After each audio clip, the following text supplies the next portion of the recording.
like to invite you to have a seat because we will be starting shortly. Please take your seat so that we can start with today's session very soon. Thank you.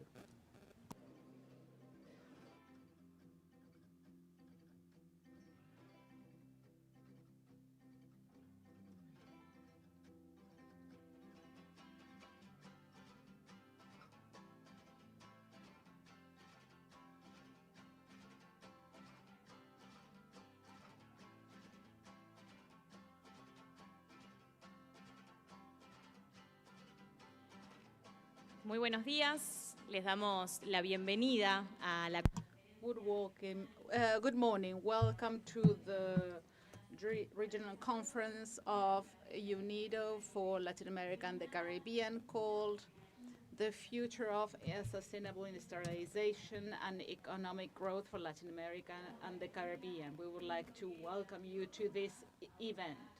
During 2 days, we will be addressing the main challenges and opportunities towards more sustainable, inclusive, competitive industrialization in Latin America and the region, with a clear focus on going from the vision to action towards 2030. This conference is organized within the Industry Week, organized by the Ministry of Industry, Energy and Mining of Uruguay, to position the production within the national debate. The launch of the national policy in Uruguay and this regional conference take place in the same week, reinforcing its relevance. We would like to welcome and thank the presence of all the authorities here today, and also the people attending here today, and those of us following the live transmission through our YouTube channel, UNIDO and MIEM.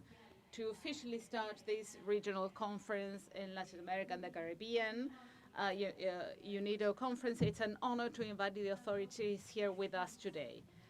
Therefore, first of all, we would like to invite Mr. Gerd Müller, Director General of the UNIDO organization. Thank you. Welcome.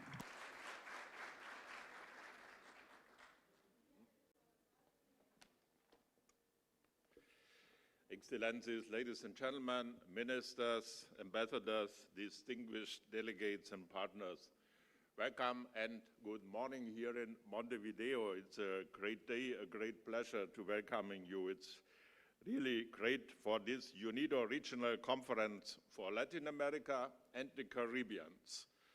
I would like to thank our hosts. My sincere gratitude to the government of Uruguay, to Minister Cardona. Welcome this morning.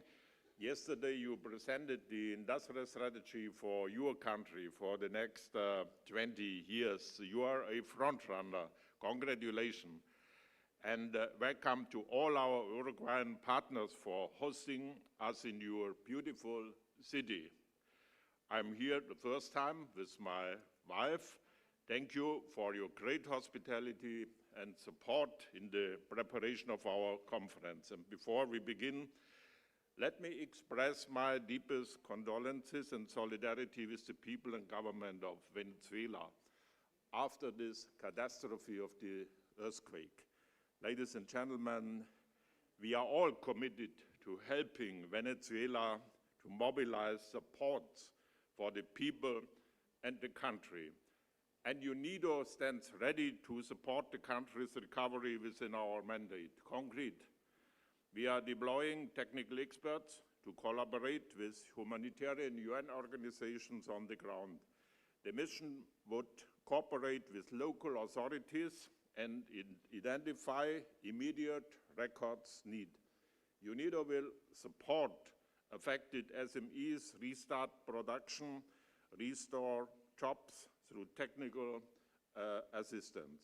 We plan to implement strategic cooperation over the long term within the framework of a PCP. Now we all must mobilize technical support and financial resources from countries, international partners, private sector. We are all committed to helping you, Venezuela, to mobilize support for the people and the country. Global solidarity, that is the sign, must unite us in addressing current disasters and future challenges. Yes, but today we are looking forward. The world is changing faster than at any time in recent history. Not in the world of football. Argentina against Spain, I think, my tip for the final. That is the reality in football. But the world is changing in politics and in economy faster than at any time in recent history. UNIDO, our headquarters is located in the center of Europe in Vienna. You know it, that is a 20-hour trip from Vienna to Montevideo, but we are one planet. But geopolitical tensions, conflicts and wars, economic uncertainty is high, and multilateralism continues to be under pressure, especially UN. But UNIDO is an interesting technical organization of the UN, and we are successful. We implemented a strong reform, and we doubled our TC implementation, and we have the strong support of our member states. Thank you so much. Developing countries, SIDS and emerging economies pay a high price with high costs for energy in this time, for fertilizer, for food, for daily life. That are the consequences of the war in Iran and even in Ukraine. Climate change is severely affecting economies and societies, especially in Latin America and the Caribbean. And developing countries and SIDS are hit hardest by the impacts of climate change, despite they are not being responsible for climate change. Mitigation and adaptation, decarbonization, innovation and investments in renewable energy are now more important than ever. 95% is the quota here in Montevideo in Uruguay for energy production. So you are world champion in implementing renewables. A pity you are not world champion in football. So we need a global shift towards the green transition and sustainable energy in industrial politics. Yesterday, Uruguay, you presented its industrial policy 2050. Uruguay is demonstrating a roadmap for the future of industries.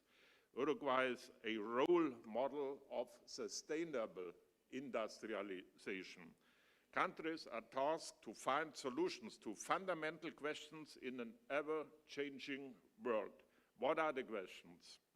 How can we create quality jobs and reduce economic inequalities? How can we end hunger and poverty? How can we ensure economic growth while protecting our environment? How can we decouple the growth of economy, which is needed, from the growth of emission? How can we use AI, artificial intelligence, to the benefit of all? AI is a game changer for the future. These questions are not theoretical, they affect the lives of millions of people in Latin American countries, in the Caribbean, of course, in the whole world. And they require political and economic solutions, like you presented yesterday. Excellency, the Latin America and the Caribbean regions has enormous potential, you know it. The diversity and uniqueness of the countries of Latin America and the Caribbean are impressive and in many ways unmatched. Each country and each region has its own distinct historical, cultural, and political development. As a European, so that is so important. Not every European or every Asian politicians understand this background of Latin America, the countries. Every country possesses its own particular potential, its own opportunities and challenges. According to the United Nations Regional Classification, Latin America and the Caribbean comprise 33 sovereign states, and all are members of UNIDO.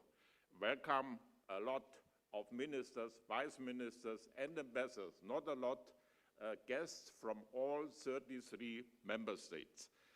UNIDO is the United Nations Organization for Sustainable Industrial Development with priorities including job creation, food security, energy access for all, and addressing climate change. Today, the international community has the technology and the knowledge to address these challenges. We do have the solutions. We do have the technology and the knowledge for solutions. As the UN Industrial Development Agency, we promote global technology and knowledge exchange, innovation and investment. A world without hunger and poverty is possible. The only thing what is missing is the political will and the global solidarity, especially from the industrialized countries. The achievement of SDG 1 and SDG 2, limiting climate change and ensuring fair global trade relations, are among UNIDO's core areas of work. We must understand that we live on one planet and that only through collective action can we secure our future. From Peru to the Philippines, from Chile to China, we are all in the same boat of the same planet. And Latin America and the Caribbean is one of the world's most important breadbaskets, accounting for 14% of global agricultural land. They are the world's leading producers of soybeans, coffee, cocoa, sugar, tropical fruits, and a lot more. Your countries hold 30% of the world's freshwater resources. Water is the question, the challenge of the future. 30% of the world's freshwater resources and are home to the Amazon rainforest, the planet's largest carbon sink. Geothermal, solar, wind, and hydropower make this continent the green continent of renewable energies. And the biodiversity in your region is unique in the world. You know it, I visited several countries. Just mention Costa Rica. You know better than me, but every country, the biodiversity is unique. Latin America and the Caribbean is the most resource-rich region in the world. We talked about this yesterday, Minister, about mineral and mining, the mining sector. So without these natural resources, there would be no prosperity and no industry in the industrialized countries, in Europe, in Asia, and in other regions of the world. You are the owner of these basic resources. And that is important, UNIDO supports you to ensure that a fair share of this wealth remains in your countries through local value addition, investments in better working conditions, and infrastructure development for local communities by major mining companies. I visited, for example, at Teniente in Chile, and some other mining companies. To support you in these efforts, we established the Global Alliance for Responsible and Green Minerals. These are extraordinary opportunities and great potential for the future development. The future lies in cooperation with Europe, Asia, Africa, of course, US, through the exchange of knowledge, technology, and innovation. And UNIDO is strengthening now its engagement in the region. Through this conference, we are setting new priorities, but we also want to send a political message. You know, I was a former German federal minister for 8 years, responsible for economic cooperation in the cabinet of Chancellor Merkel. So the political message, the countries of Latin America and the Caribbean need fair access to financial markets and trading opportunities. Prime Minister Mia Mottley is right to call for a new and fairer global financial and trading system through her Bridgetown initiative. Excellencies, UNIDO is your partner. We want to increase and strengthen our cooperation with you. The current portfolio includes around 120 national and regional projects. Today, we launched the UNIDO Regional Program for Latin America and the Caribbean 2026-2030. We will further expand our cooperation, new projects, new PCPs, stronger cooperation with private companies, private investors. We cannot change the world in a better way only with public money. We need private investments, private investors, and therefore I welcome a lot of partners from the private business sector. That is so important that you are here. The program focuses on areas that will define competitiveness in the coming decades: industrial policy, digitalization and AI, development and sustainable and fair value chains in the agro-industrial, food and raw material sector, circular economy and resource efficiency, industrial decarbonization and green energy, and a special support for small island developing countries. Excellency, our work with Latin America and the Caribbean countries is a priority to UNIDO. Last year, our technical cooperation in your region reached one of its highest levels on record. UNIDO is successful. We have doubled our TC implementation. We have new partners, and now with UK, a new, strong, new member state. Together, we are implementing successful flagship initiatives. On clean energy, we are working with Brazil, for example, on industrial decarbonization and hydrogen. Through our strong Montreal Protocol portfolio, we are supporting 18 countries in the region in sustainable cooling. Sustainable cooling is a very big issue for the future, and refrigerating. Through our Global Eco-Industrial Parks program, we are supporting countries such as Colombia and Peru in implementing resource-efficient industrial zones. We are also supporting 13 countries in the region in the safe management of electronic waste. Recently, we have launched a major project with the chef on sustainable tourism in Trinidad and Tobago. On supply chains, we are strengthening quality infrastructure systems so that countries can meet international standards. That is even important for the access to the Mercosur and the European single market for your products. Access global markets and become more competitive in key sectors such as cocoa, coffee, fruits, bananas, aquaculture, value chains. So, at this point, I would like to say very clearly, on a personal note, that the situation of local workers on plantations in the mining sector can and must improve fundamentally.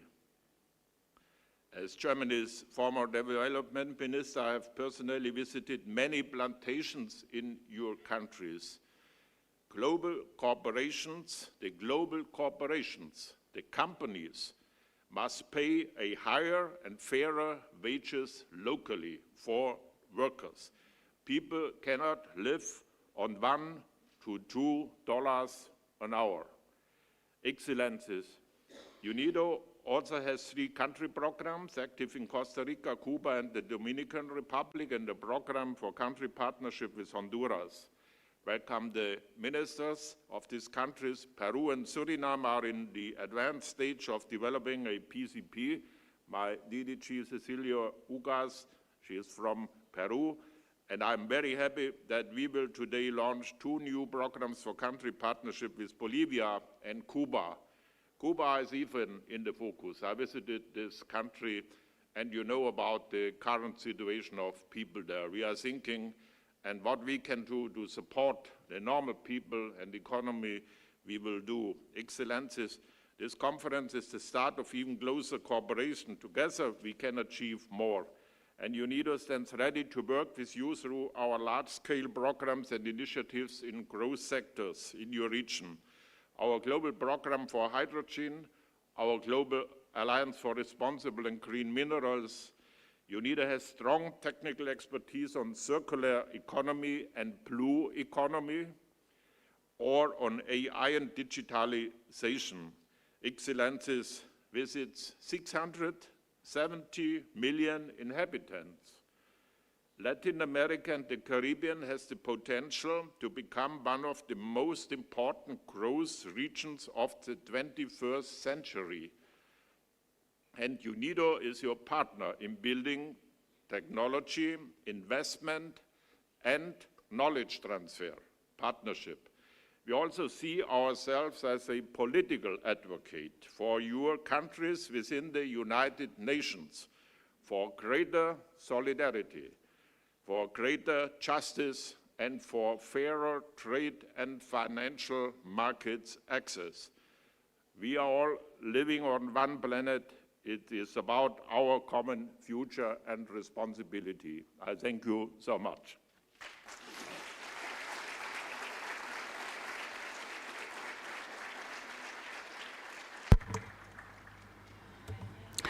Thank you so much, Gerd Miller, for your remarks. And to close this opening ceremony, we would like to invite the Minister of Industry, Energy and Mining of Uruguay, Fernanda Cardona.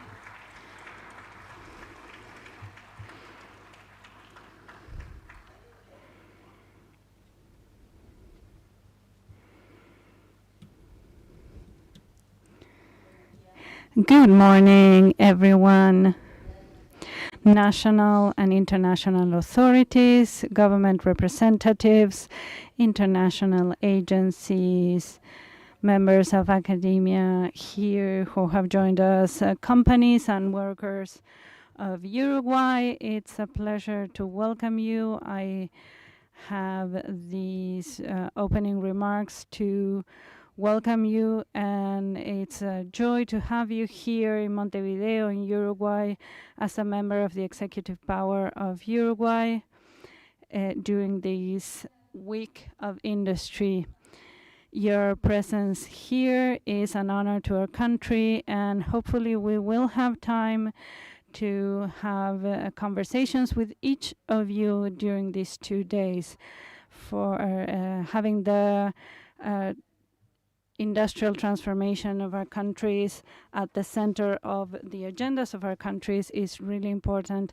And as a Minister of Industry, Energy and Mining of Uruguay, I would like to leave you with the message that since the last year we have been working on a mandate we have received from our president, and that is that Uruguay needs to be a part of international discussions. We need to be present in international forums, not just on technical areas, but also on political discussions. And so this is one of the ways we fulfill that request from the president, to show a reality, to exchange, and to strengthen the integration of our countries. The second message I have, I think in a few minutes we're going to have more time to discuss this, but it is that we are at a geopolitical point in time where this kind of event in our countries, it's not just an opportunity, but a strategic need for all of us to discuss about what our interests are in a timely manner, and not just keep reproducing our old habits that have led us to the inequalities and gaps that the director of UNIDO was mentioning. And so to complement his words. Welcome. Again, we are very happy as an executive branch to have you here to offer our facilities for this event. And we will have time to discuss on strategy for our countries over these 2 days. Thank you so much. Thank you, Minister. And now we are going to take the group picture. And so we ask again the Minister back to the stage, Gerd Müller too, and all of the ministers and vice ministers, secretaries and undersecretaries too, so that we can have a record of this formal opening of this conference. Also, the colleagues from the press, if you want to also take a picture. And so, ministers, vice ministers, we welcome you to the stage so we can close this opening ceremony.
Esta fotografía grupal So this group picture is also part of this opening ceremony. And so we thank the authorities for joining us all day. And now we're going to move on to session 1, Industrial Policy for Future-Ready Industries. As you go back to your seats, Gerd Müller is going to be the next speakers, so you can stay here. And so, as I was saying, this session is Industrial Policy for Future-Ready Industries, and we're going to launch the UNIDO Regional Program for Latin America and the Caribbean, 2026-2030. And so, Gerd, you have the floor again. Thank you so much. To open our first session here, which will set the tone for our conference the next 2 days. Oh, I don't need water. Yeah. Together we will discuss long-term strategies. First of all, thanks, Minister. I didn't expect such a short but interesting speech from you. I thought much longer, but thanks again. Together, we will discuss today long-term strategies and policies for greater sustainable industrialization in your region to identify concrete ways that your countries can full benefit from their great potential. I mentioned long-term strategies are important. That is precisely why UNIDO launched our Vision 2050 on the future of industries for development. And yesterday, the minister launched her industrial strategy for the next 20 years. So our Vision 2050, it is a roadmap and a call to action to be translated into impact through policies, investments, and capable institutions. Governments recognize the key role of sustainable industrialization as a proven pathway to prosperity. Industry creates jobs. Industry drives innovation. Industry generates incomes for people. Without income, no future. Businesses and governments to invest in education, health, and social protection. Ladies and gentlemen, in recent decades, we have seen alarming signs of low growth rates in manufacturing and even signs of deindustrialization in countries of the Latin American region. This is exactly why this conference is so important, dear ministers, dear guests. And I'm very happy to see the renewed focus on industrial policy in your region. That must become even a priority for the new Secretary General of UNIDO. We must more of UN in New York.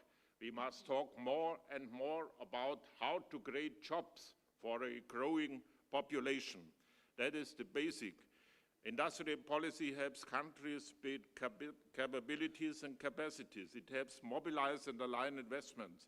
It creates incentives for innovation, and it helps countries create more local value addition and benefit fairly from global value change. You see, that is one of my main priorities: create local value addition. UNIDO is your partner. In 2025, our technical cooperation in LAC reached one of its highest levels on record, and I'm personally strongly committed to further increase and strengthen our cooperation. Excellency, according to UNIDO's Industrial Development Report 2026, major trends are already reshaping the global economy. That is the green transition, clean energy and decarbonization, the digital revolution, and AI. That is the real game changer in industry, in economy of the future. The reconfiguration of global value change and trade, demographic shifts, and the transformation of food systems. Tomorrow, we will launch the Latin American Focused Industrial Development Report with clear recommendations for action. Ladies and gentlemen, and now in this session, I'm especially pleased that we are officially launching the UNIDO Regional Program for Latin America and the Caribbean. This program represents the practical implementation of UNIDO's Vision 2050. It considers the mega trends that are reshaping the global economy, and it reflects your priorities for countries based on your specific needs. It was developed through extensive consultations with our member states, with the embassies, the representatives in Vienna and around regional organizations, development partners, and very important, the private sector. We connect policy advice with technical cooperation, national priorities with regional opportunities, and public investment with private capital. Under the program, UNIDO will support modern industrial policy development. We will strengthen institutions and support standards and quality infrastructure so that business in your region become even more competitive and gain better access to global markets. We will also work on skills, knowledge, and innovation transfer for green industrialization and to benefit from AI and digitalization, with a particular focus on supporting women and young people. So, Excellencies, as we all know, the most critical factor in building this brighter future is investment and finance. Without money, no progress, no future. Therefore, we will develop bankable project proposals to mobilize the resources needed to transform and build your future-ready industries. And overall, we will prioritize results-based management, result-based management. That means that you, our member states, can see exactly what results and impact are being delivered, that you can see the value for money. Excellencies, the future of industrialization will not be determined by technology alone, nor by natural resource alone. It will be determined by proper policy choices, good governance, stability, less or best no corruption, by effective institutions, by multilateral and private sector partnerships. Vision 2050 gives us a common direction. The regional program provides a roadmap for implementation. Now it is time to move from vision to implementation and impact. I am looking forward to hearing from you all in the panel discussion going forward. We are here to learn from you and to see what is the future of Latin American countries and the Caribbean. Thank you so much.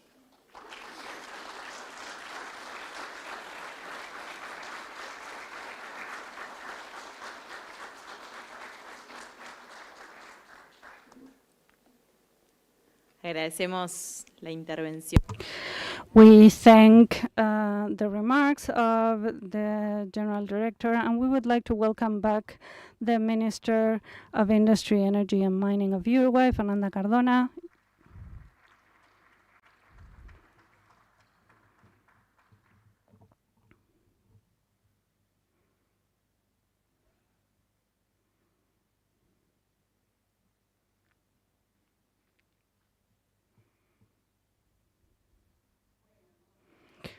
Okay, we have some logistics issues,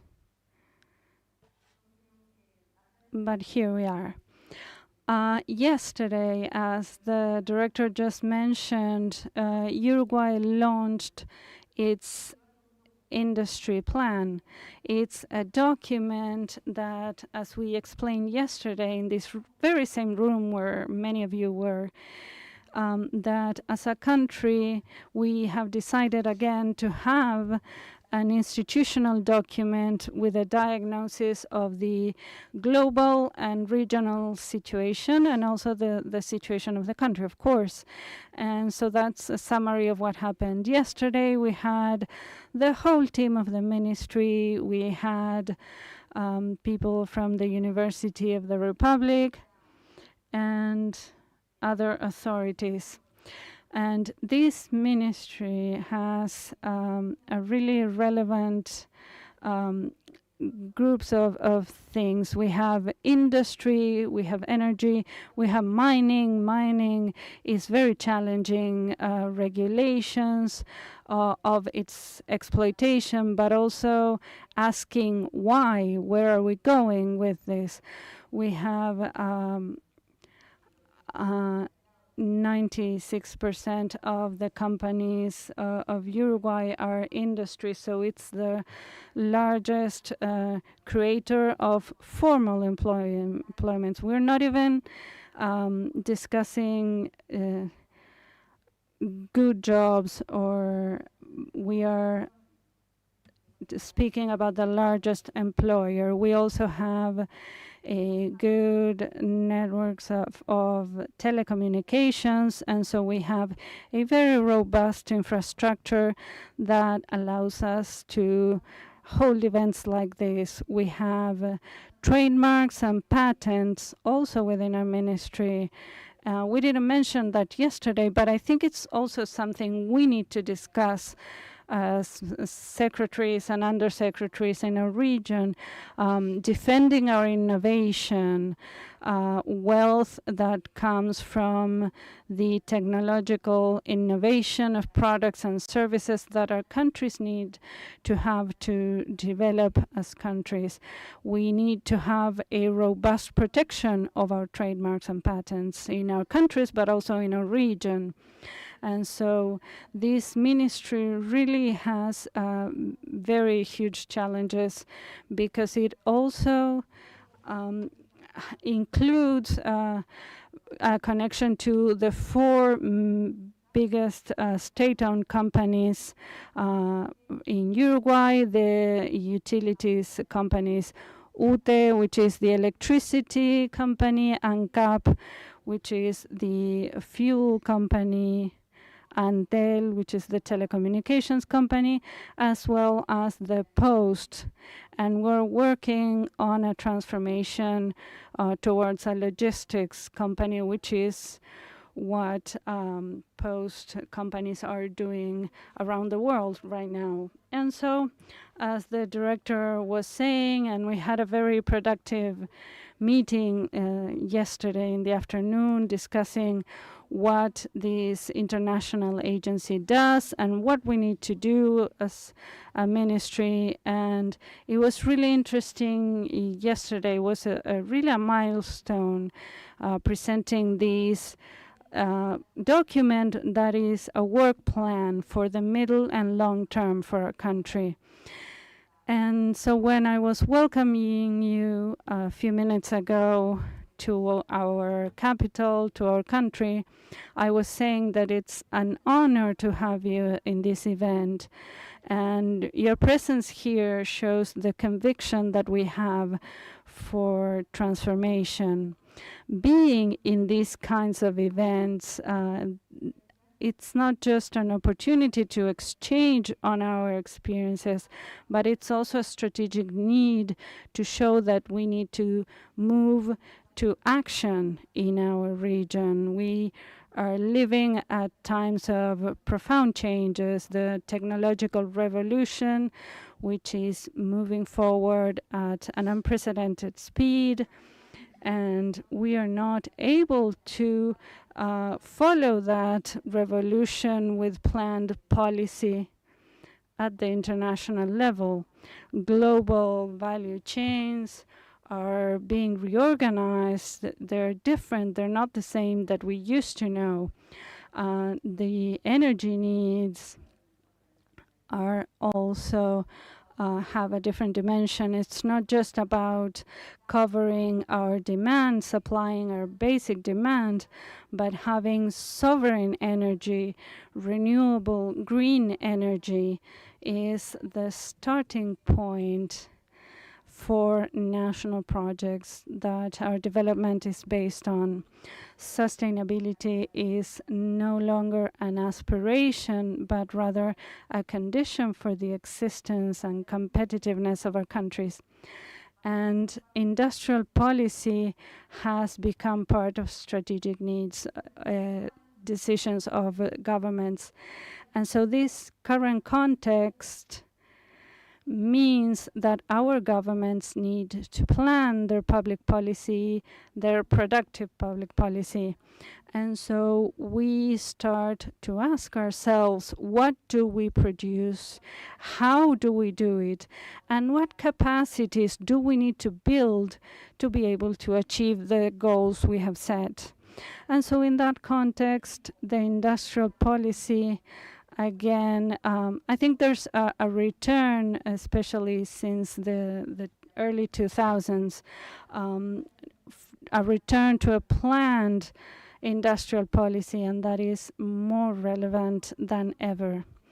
As a region, I understand that we need to have the capacity to build a collective vision, to define our priorities based on our resources, on our own capacities, and join efforts between our governments. And that is why we have these high-level authorities in this event. And that is so important because we need to move forward to action, because to have this political will, we need to be here in this kind of event, exchanging on our experiences. Those of us who have the ability to plan and to bring these positions back to our governments, that is why it's so important to have you all here, and also to have private companies, strong companies from Uruguay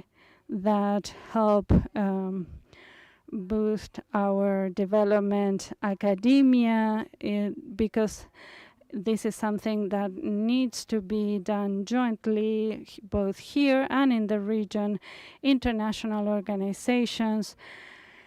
It's really important to have all of those strategic stakeholders. And Uruguay agrees with everything that I just said. We are a small country, small in scale. We will be back in the 2030 World Cup. We're going to be one of the host countries because we left quickly this time, but we will be part of the hosting countries in 2030 to also commemorate one of the World Cups that we have won, because we do have a small scale, but we do have a lot of trophies. So in our scale that is typical of us and also complicates our development, yesterday we talked about some major strengths as well, with solid institutions, with an electricity matrix that the director said that supplies 97% of our system in the country. And as of 2016, we just imported oil, but that year we started exporting our electricity mainly to Argentina and Brazil. We also have amazing connectivity networks. And this is internationally renowned, with a very high optic fiber penetration, around 94% rate countrywide. And this complements our strong telecommunications system that allows us to be connected. We also have strong public companies that work properly, and they have demonstrated that they can work efficiently and compete within a social spirit in Uruguay. And also, I was talking about the companies here today. We have truly successful synergies between the public and the private sectors in Uruguay, and we want to protect this because it's part of our efforts and part of our synergistic policies that have shown us that we can work like this as a country. Yesterday, I also talked about something very important. We have a training and knowledge generation ecosystem that has an amazing quality, and it's also present throughout the country. We have the Universidad de Trabajo del Uruguay, UTU, UTU, also UTEC, which is a more technological university. La Universidad de la República, además, por supuesto, And also Universidad de la República, University of the Republic, and other universities that are part of this generation system. And this system makes a difference as a country, especially given our size. And my final message to all of you: we deeply believe as a country in the value of international cooperation.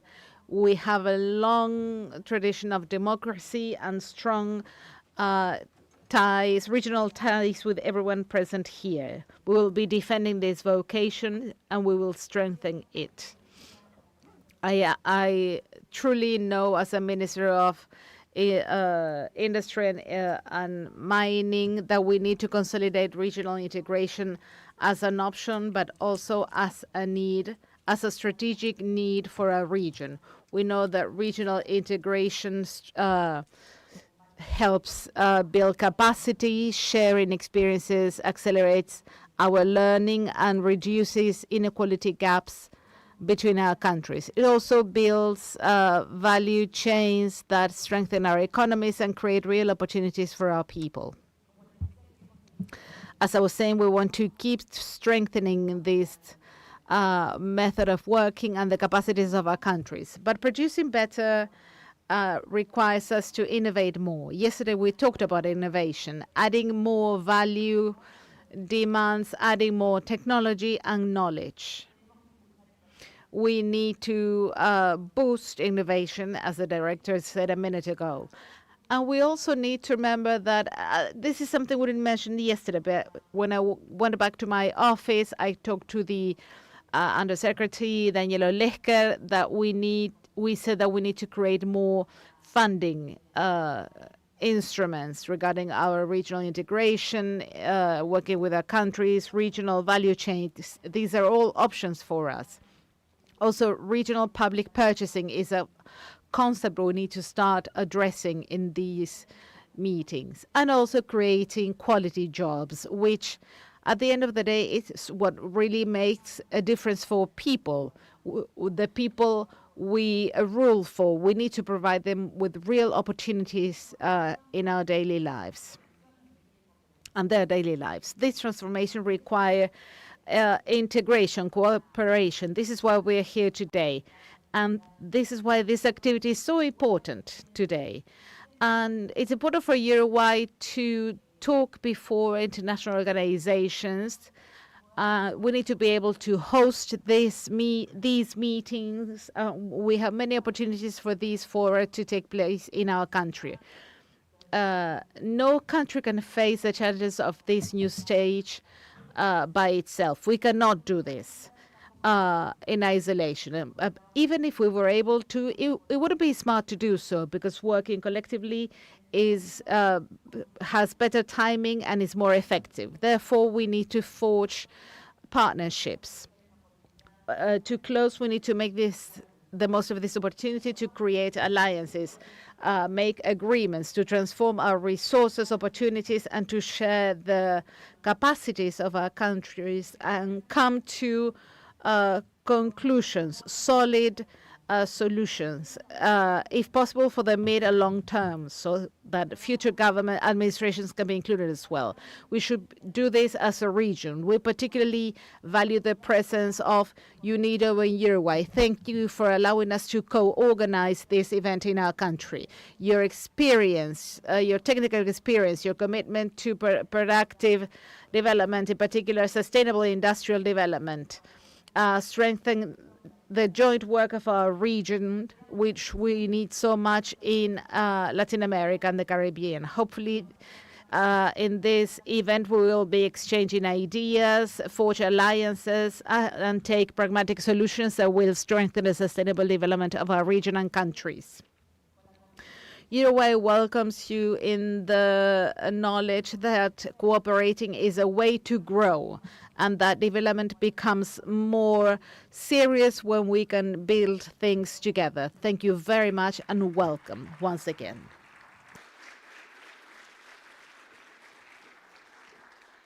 Gracias, ministra. Thank you, Minister Fernanda Cardona, for your words. Now we would like to give the floor to Daniel Steingart, Director of Productive Planning, Fundar Argentina. He's the keynote speaker of the session. You have the floor.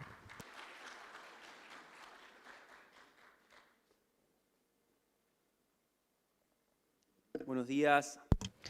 Good morning, everyone. Thank you for the invitation, and in particular to UNIDO and the Ministry of Industry, Mining and Energy of Uruguay. It's great to be here debating these important topics. For some years now, industrial policy has been back in the United States, in Europe, and in many countries in the developing world, in particular Latin America and the Caribbean. It never left China. It was its success there that made a comeback throughout the world. We now remember something that we shouldn't have forgotten. The market by itself is not enough. Why?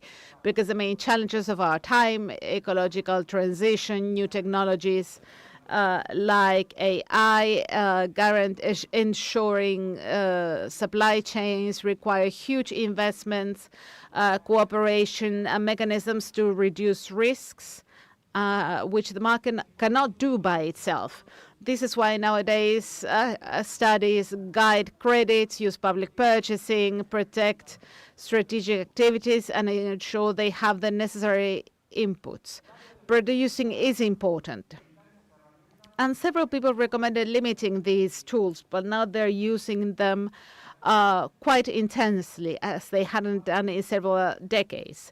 This is an opportunity for Latin America and the Caribbean. As the director said earlier on, we have minerals, renewable energies, water, biomass, biodiversity, the key resources for a green world, as very few regions in the world do. We also have industrial, scientific, and technological capacities developed through decades that survived our crisis and are very valuable nowadays. In a world where the war is now a reality again, we still remain a peaceful area, and that makes us attractive as well. But having potential doesn't mean that the potential will come true. The industrial policy is now back in a world that was unequal before.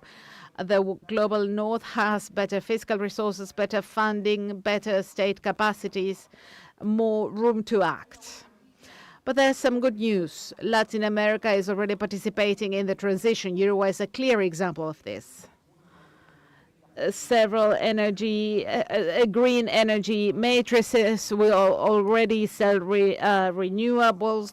We have deployed different wind and solar markets, etc. So the question is not whether we should participate. In any case, it's how will we do it and how will we participate in the new economy. I anticipate two risks. Number one, transition will happen without becoming development. There's a way, there's a path, and we are on it because we export lithium, copper, and technology. We install solar panels without developing suppliers or knowledge. We certify our agricultural production with foreign certifying companies and receive green funds as debt to purchase imported equipment. So the world might become cleaner, but its productive hierarchy doesn't change a lot. Decarbonized global economies can remain deeply unequal. The second risk is that the transition script may be written outside the region. Priorities, what is or not green, metrics, commercial rules, funding criteria. If that is the case, then transition will serve the other people's priorities and not our development. Based on this diagnosis, we created the Uruguay Sur initiative to have a conversation and come up with ideas to think about green transition from the global south to the global south. Supported by UNIDO, Uruguay, the CEPAL, the Transnational Institute, and the UN system in Uruguay. A few months ago, we met here in this room, and I was very fortunate to be part of this initiative. I also work in Fundar, a public policy Argentinian think tank. I lead the sustainable development area. We produce knowledge and we do advocacy work so that transition is also development.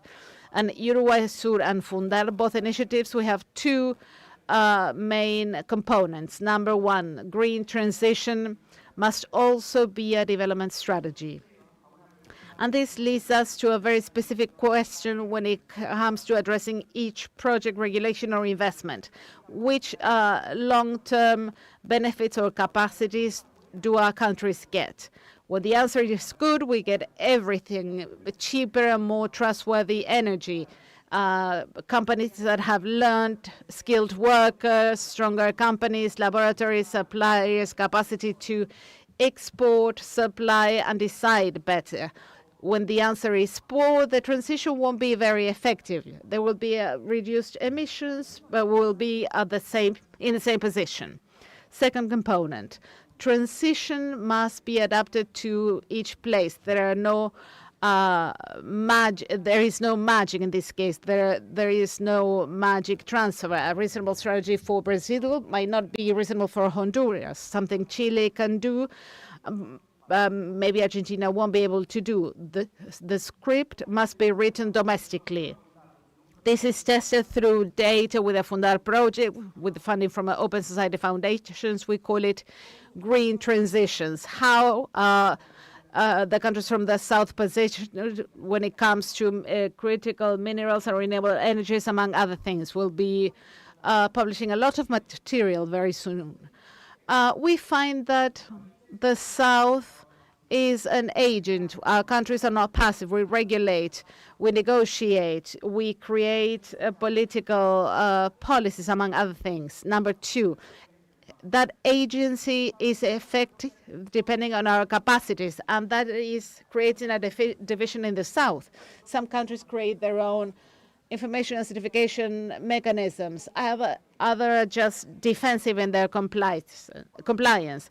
Brazil is a good case. When Europe talks about the deforestation rates in Brazil, Brazil can reply with their own data because they have been assessing the forest since the 80s. And that is a difference. We need to have our own data. Finding number 3, the position of each country conditions what they need to gather regarding data. We're trying to work with data in over 35 countries. Industrialized countries rule the chains, ensure supply, develop technology, among other things. South producers, what we do is govern the resource. We regulate exploitation, licenses, taxes, exports regulations, the impact of mining on territories. That power is important, of course, but it's difficult to transform it into governing the chain. It might end up being a regulated extractivist system, more rules, more state around the mines, but few suppliers, not enough technological knowledge.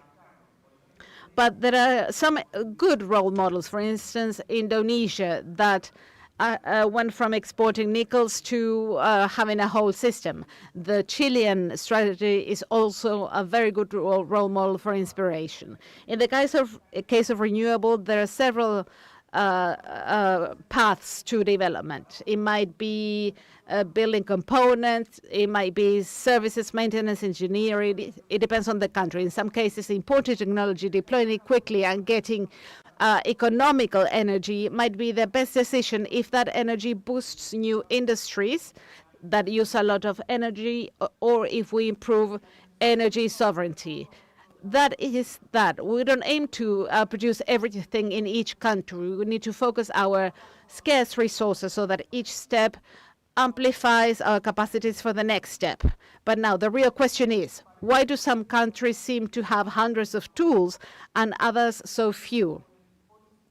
And that is the policy space issue, the real leeway countries, governments have to support ambitious and green industrial strategy. With the support of the Transnational Institute and with Mr. Mueller, we built an index to measure the green industrial policy for 177 countries, considering the room for maneuver allowed for the macroeconomy of each country, also trade agreements in each country, the state capabilities, the local economy, and the systemic weight globally.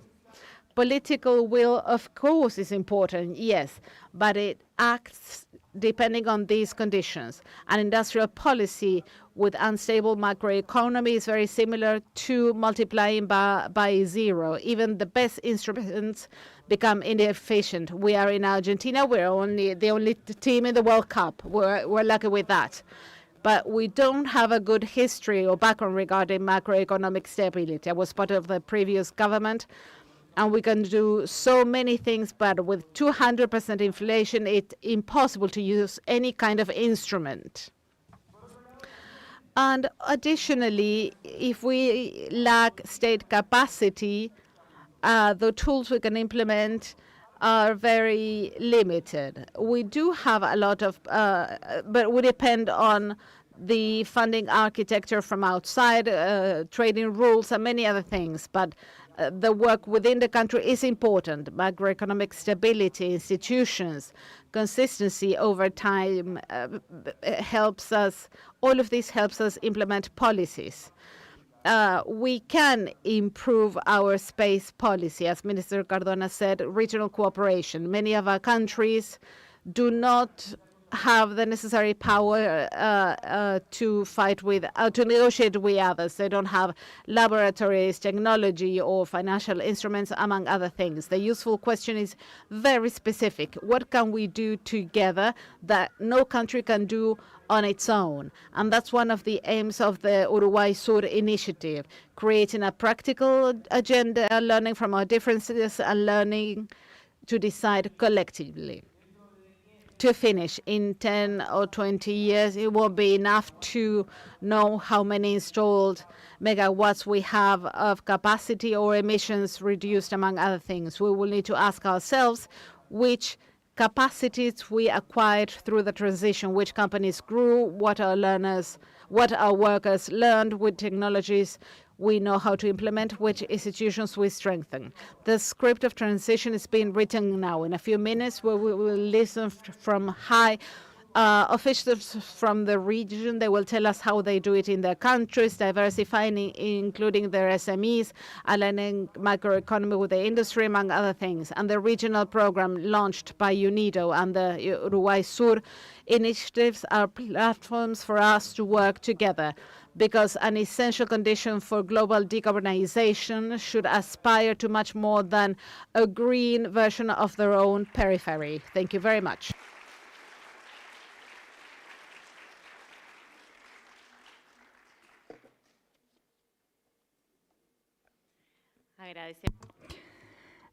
Thank you to our keynote speaker. And now we continue with this high-level panel called Industrial Policy for Future-Ready Industries, on how redesigned industrial policies seek to integrate sustainability, innovation, and regional integration in a cohesive industrial strategy. And so now we would like to invite our panelist, Andrew Basaran, Minister of Economic Issues, Entrepreneurship and Technological Innovation of Suriname, Albin Hill, Minister of Industry, Investment and Trade of Jamaica, Gabriela Garcia, Minister of Economy of Guatemala, Silvana Peña Herrera, Vice Minister of Production, Foreign Trade and Investments of Ecuador, Fernando Fortin, Vice Minister of the Economic Development Secretariat of Honduras, and this panel will be moderated by Manuel Albaladejo, representative of UNIDO for Argentina, Chile, Paraguay, and Uruguay. And so I would like to invite each of our panelists to join us here on the stage.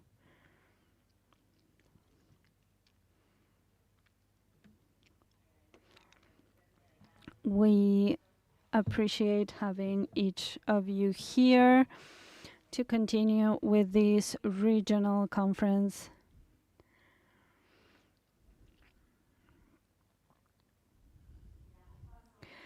And now, Manuel Albaladejo, I give you the floor to moderate this panel. Thank you.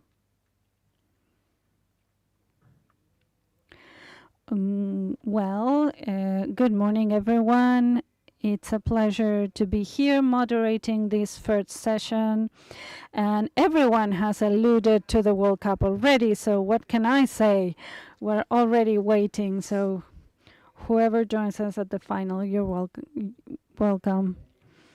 And so yesterday and this morning, we have already discussed industrial policy and the guidelines from UNIDO, the national strategy presented by the government of Uruguay. And I think it's really interesting to start exploring in these sessions the differences of policies in each country based on our different idiosyncrasies, depending on their productive structures, their domestic markets.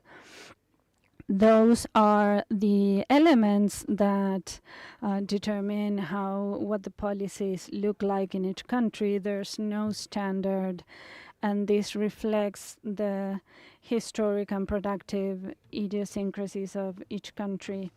But I think there's a common element, and that is that the new industrial policy is not like the industrial policy of the past.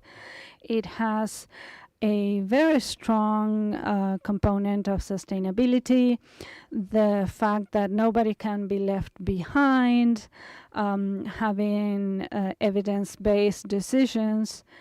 Those are common factors. And something we have discussed in the past few months with the Uruguay South Initiative is how to go from the design phase of industry, but then when we have to go into the how do we implement this, we run into issues, funding issues, the limitations of the technical capacities we have, and industrial policy also isn't something that is within the Ministry of Industry. It includes other ministries such as economy, for example.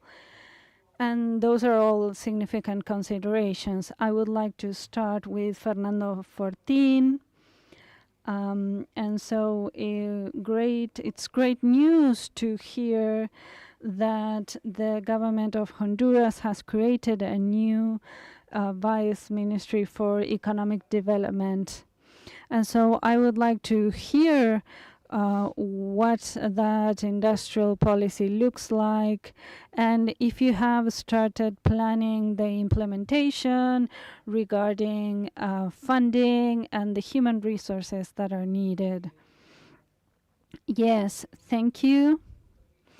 I would like, with your permission, to thank the UN organization for inviting us to this such a significant forum, to Uruguay for hosting this wonderful event, to all ambassadors, ministers, vice ministers, and private sector representatives.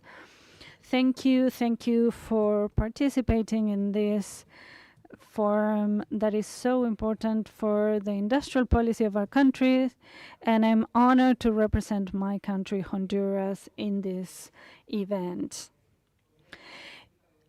In fact, as you were saying, the government of Honduras, due to the conviction, the firm conviction that industrial policy in the 21st century isn't anymore about protecting specific sectors or companies, has created an Undersecretary of Industrial Policy and Competitiveness in our country.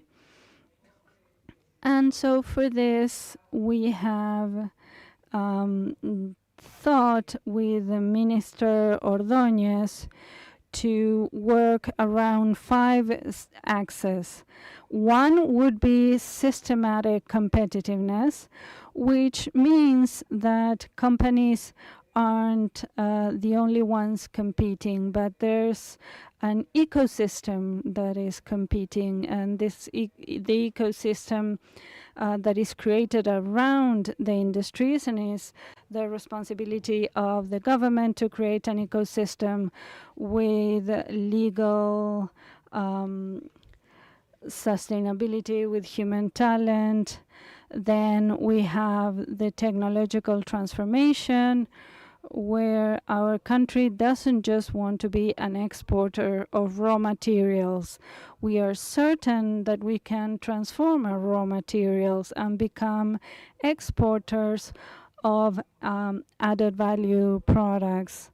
We have some sectors, some industries that are very strong, such as coffee, cacao, in agro industries, in textiles and manufactured products are very strong areas for us, and we are able to supply products with a significant added value. And so we believe we are already at that level where we can bring added value to other industries.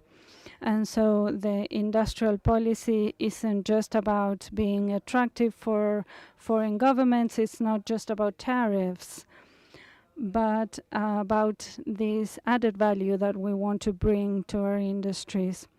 The third factor is the infrastructure of quality. So it's really important to focus more on accreditation, to quality assessments, to innovation.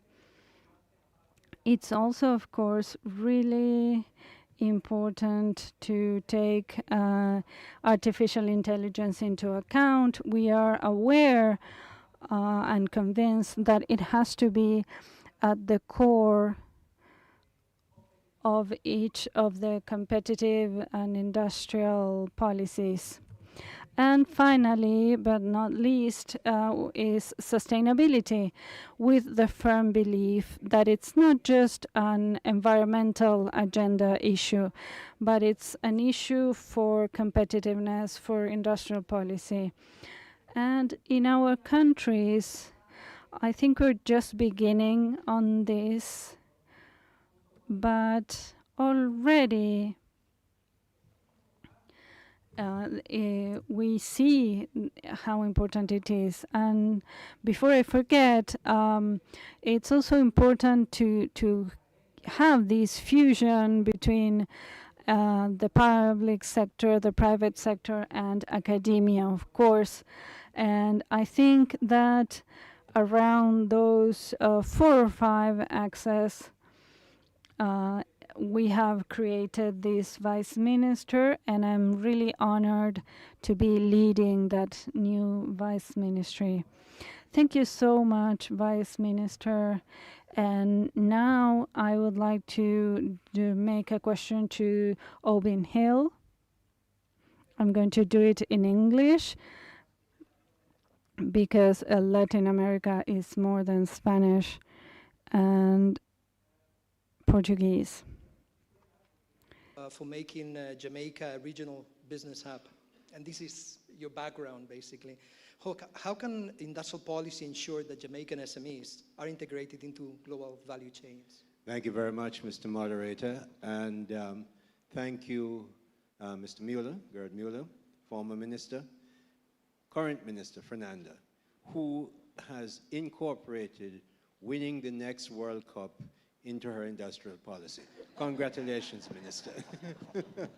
My fellow ministers from the Caribbean and the region, very good to be here, and thank you very much, UNIDO, for arranging this. Making Jamaica a regional hub area, and we say regional because really what we're aiming for is that in a few years' time, when you talk of the logistics hub of the world, and Singapore, Dubai, and Rotterdam come up, Jamaica, Kingston must be there. We have one of the 7 best ports in the world, and we're going to fix that. But in order to get there, in 2016, your policy, your government policy has to be right. We took over a country that had a debt to GDP of 147%. We cut it to 62% just before the hurricane came last year. Or unemployment was 13.4%, down to 3.3%. We made the central bank independent by law.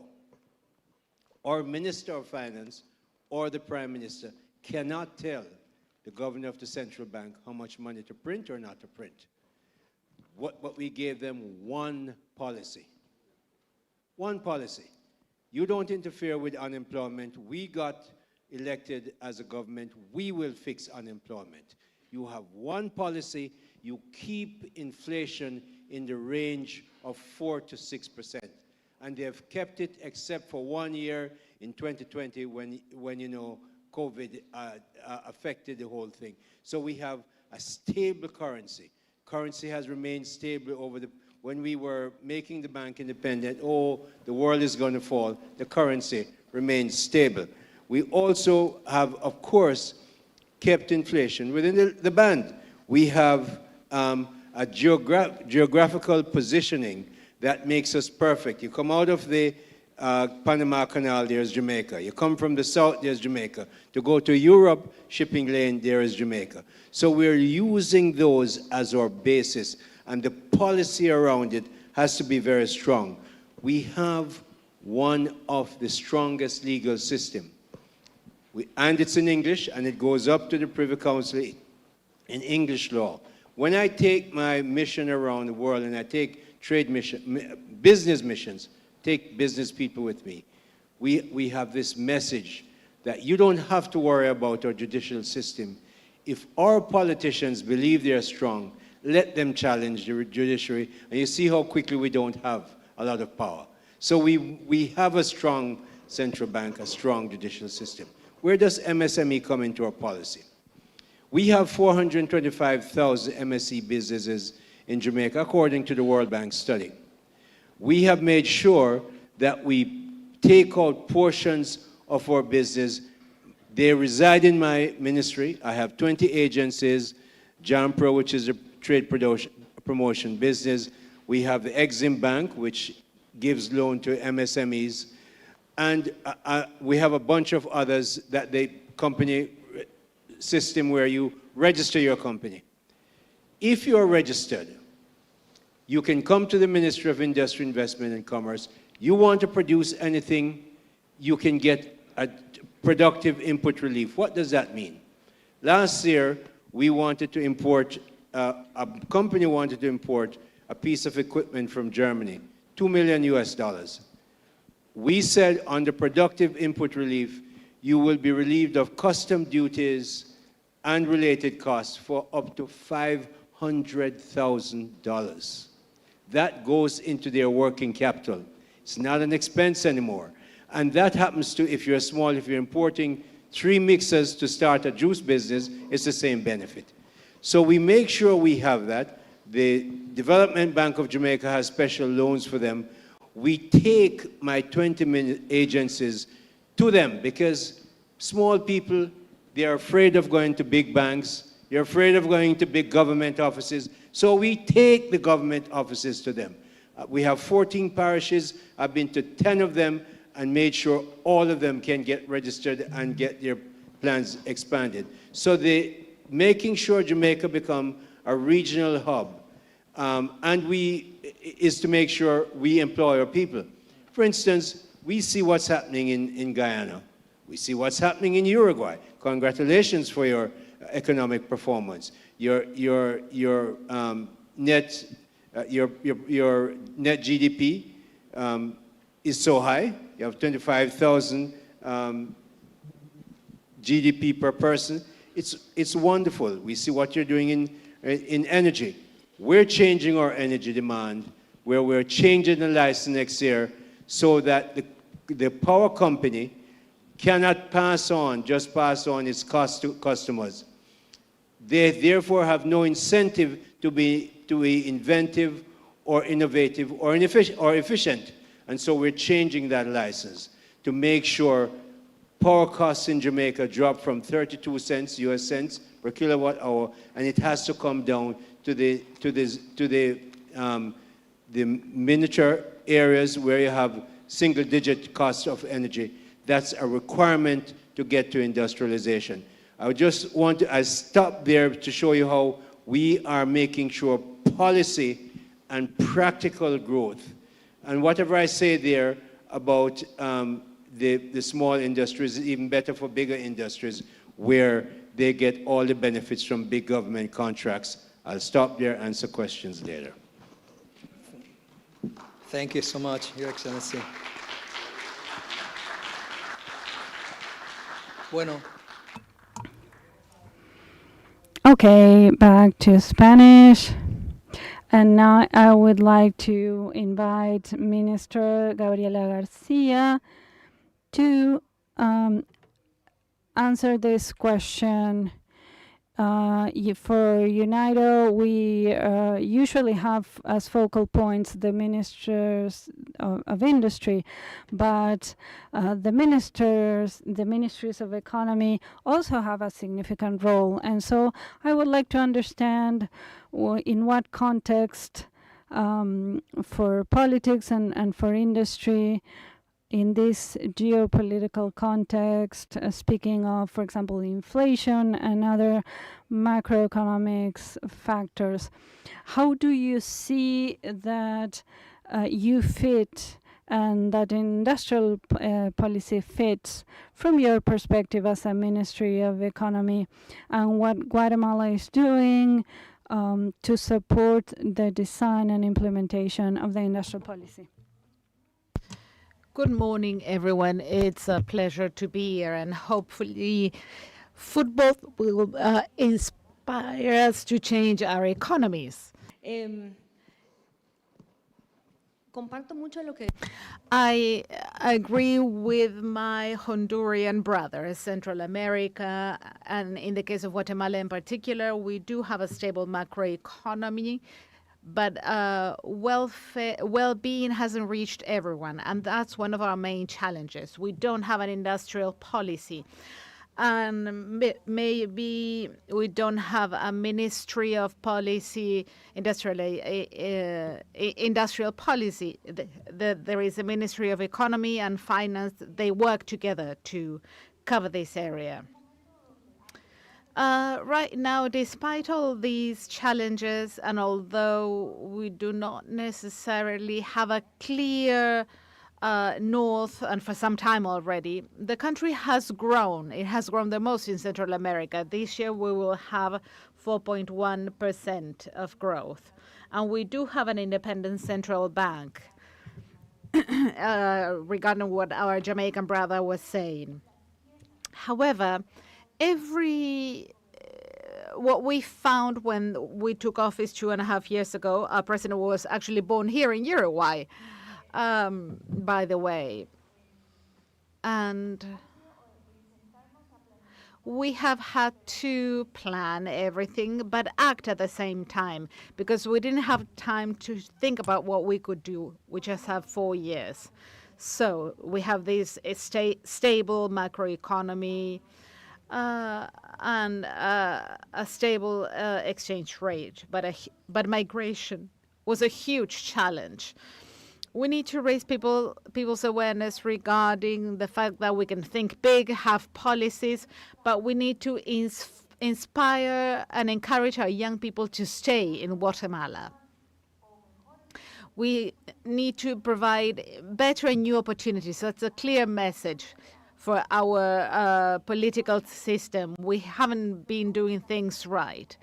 The role of young people. Young people are digital natives with their mobiles and everything. We didn't. So we need to close that gap so that industrial transformation does make sense for young people. Our challenge is even greater because we might talk about manufacturing processes that might become more sophisticated. We're doing that. Also agricultural issues.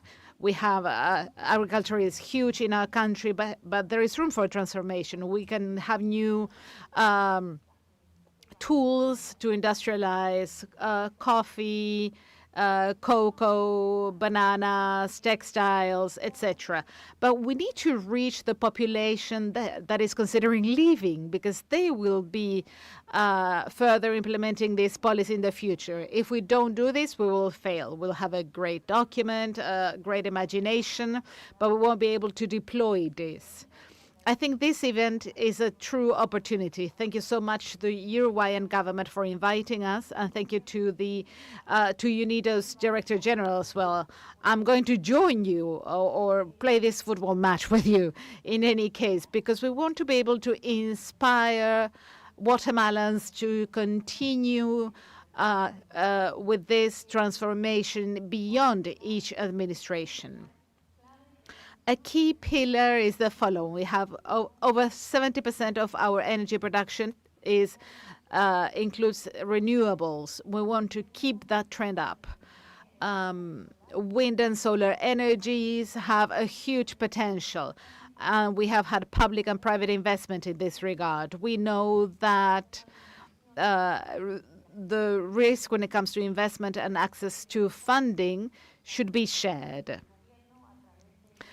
So the government, through development frameworks, tools, or specific funds, we have just launched the Technological Innovation Fund. It's the first one of its kind in Central America. It aims to have a practical tool so that SMEs have a practical tool in their negotiations. so that we stop selling coffee without any manufacturing. And behind all this, there's a huge number of small producers. When it comes to banana and sugar production, they have had to innovate to comply with the market standards, traceability, production, better, more jobs, but better jobs as well. And also becoming a government that does take on risks by implementing other tools. If from the public policy world we can take a new step together with the productive sector and the academia, as the minister was saying, we need to engage the academia and also the civil society. They need to be part of this whole thing so that we can, otherwise we'll have amazing policies, but we won't make progress. Finally, we are now promoting the country as a safe destination for foreign investment. We know that that capital helps boost innovation. Sometimes or traditionally, we have considered this to target the United States as a market. But you know what has happened now? The whole global system has changed radically. So we have had to react. And we think this was a great opportunity because now we can welcome more investment and look towards our Central American neighbors. They are the first export market for Guatemala as a region. Lots of borders, but it's the first market for us. And then there's the United States. But we need to look to Central America as a region, as the Caribbean. We're a region that it's there, but sometimes we focus too much on the United States, which is not necessarily bad. But you know what happened? Forced us to reconsider these productive structures, then open up new opportunities for new innovation, or sophistication processes, and also new markets. We export food, simply put. We're a country that feeds many people in the south of Mexico and Central America as well. We don't know yet what we want to do. We're talking about fresh produce. We don't know if we want to have a transformation policy for that food without considering sustainability and protecting the environment when it comes to producing that food. My participation here, my being here today, brings an important message from my administration. As our colleague from Argentina, we want to know what's happening around us here in the south. If we're going to create an industrial policy, how are we going to do this? If we have no time, which practical tool can we develop beyond the Technological Innovation Fund? There's another initiative. We are now part of the semiconductor value chain with Taiwan and China. We want to learn. We want to share what we have learned in practice. And hopefully we'll have this UNIDO's support to create something that will allow Guatemala to make strides towards a sustainable, productive future, but most of all, so that we can help all our inhabitants stay in the country because we have ensured their well-being. Thank you. Thank you. So now Suriname. Andrew Bazaron, is that correct? Am I pronouncing correctly? Okay, that's great. No, so Suriname is entering a critical phase in its economic transformation, driven by the expected expansion of its offshore oil sector. What are the country's long-term challenges to translate natural resources wealth into broader productive transformation and economic diversification? I know it may be a sensitive issue, but I think it's worth looking into it. Yes, thank you also for the invitation, the UN, and of course our host. Wonderful to be here. we are coming from a different place. It's a defining moment for Suriname. If you look at the opportunities that we have now with the offshore oil developments, we have some big IOCs operating in Suriname. The first discoveries show that we should have a production within 2 years of 220,000 barrels of oil. That's only one block. A couple of weeks ago, another company came out, IOC, with a production of around 1 billion barrels of oil equivalent. That's another block, 52, called 52. The first block, the investments are around $10, $11 billion. Based on the experience that we have with the bauxite industry and the onshore oil, we are only now working on our policies, industrial policies. That's why we are also investing in the collaboration with UNIDO. And the challenge, of course, is not to depend only on the extractive industries, what we have been doing the last, a few decades. And we have some challenges. We had a successful IMF program that we finished.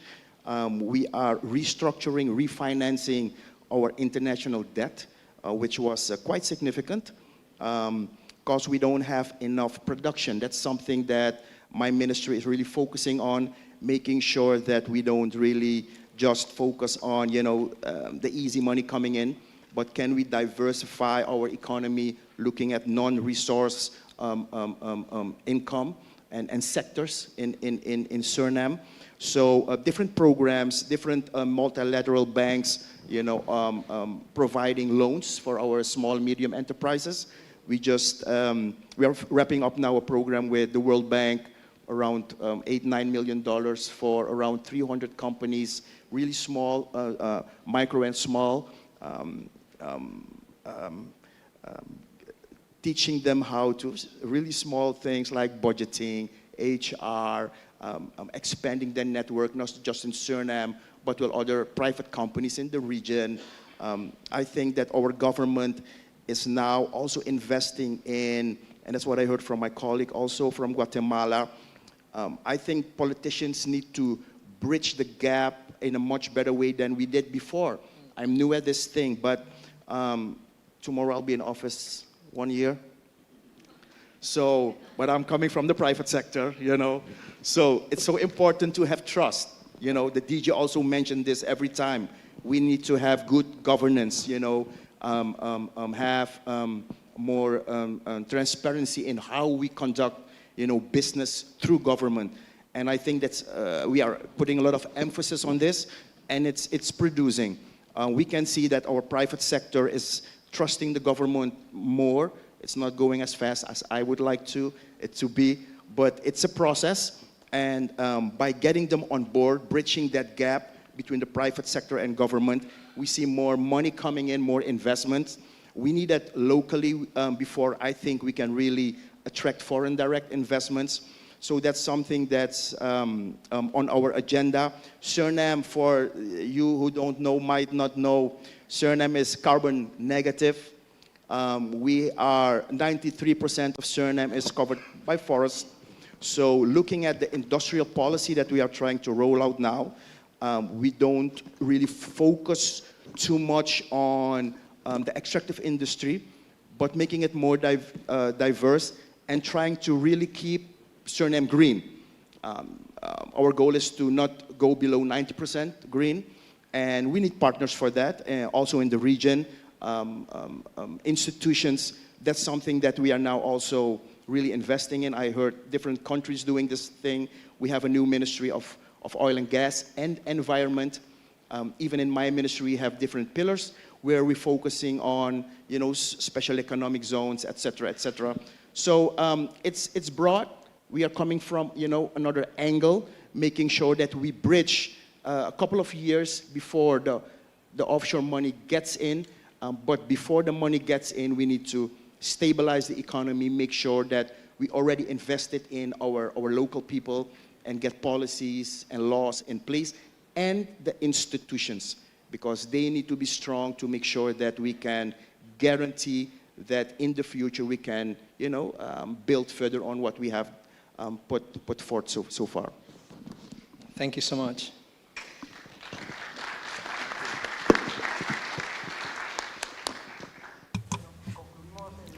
Well, to conclude this panel, we're closing with Vice Minister Silvana Peña Herrera. So you did great in the World Cup as well, Silvana. If you can confirm this, yes, you did great. And I wanted to ask you regarding Ecuador and what we know. Ecuador has advanced quite extensively regarding the export sector, in particular, natural-based resources, bananas, shrimps, etc. And you have always wanted to increase the added value of these products.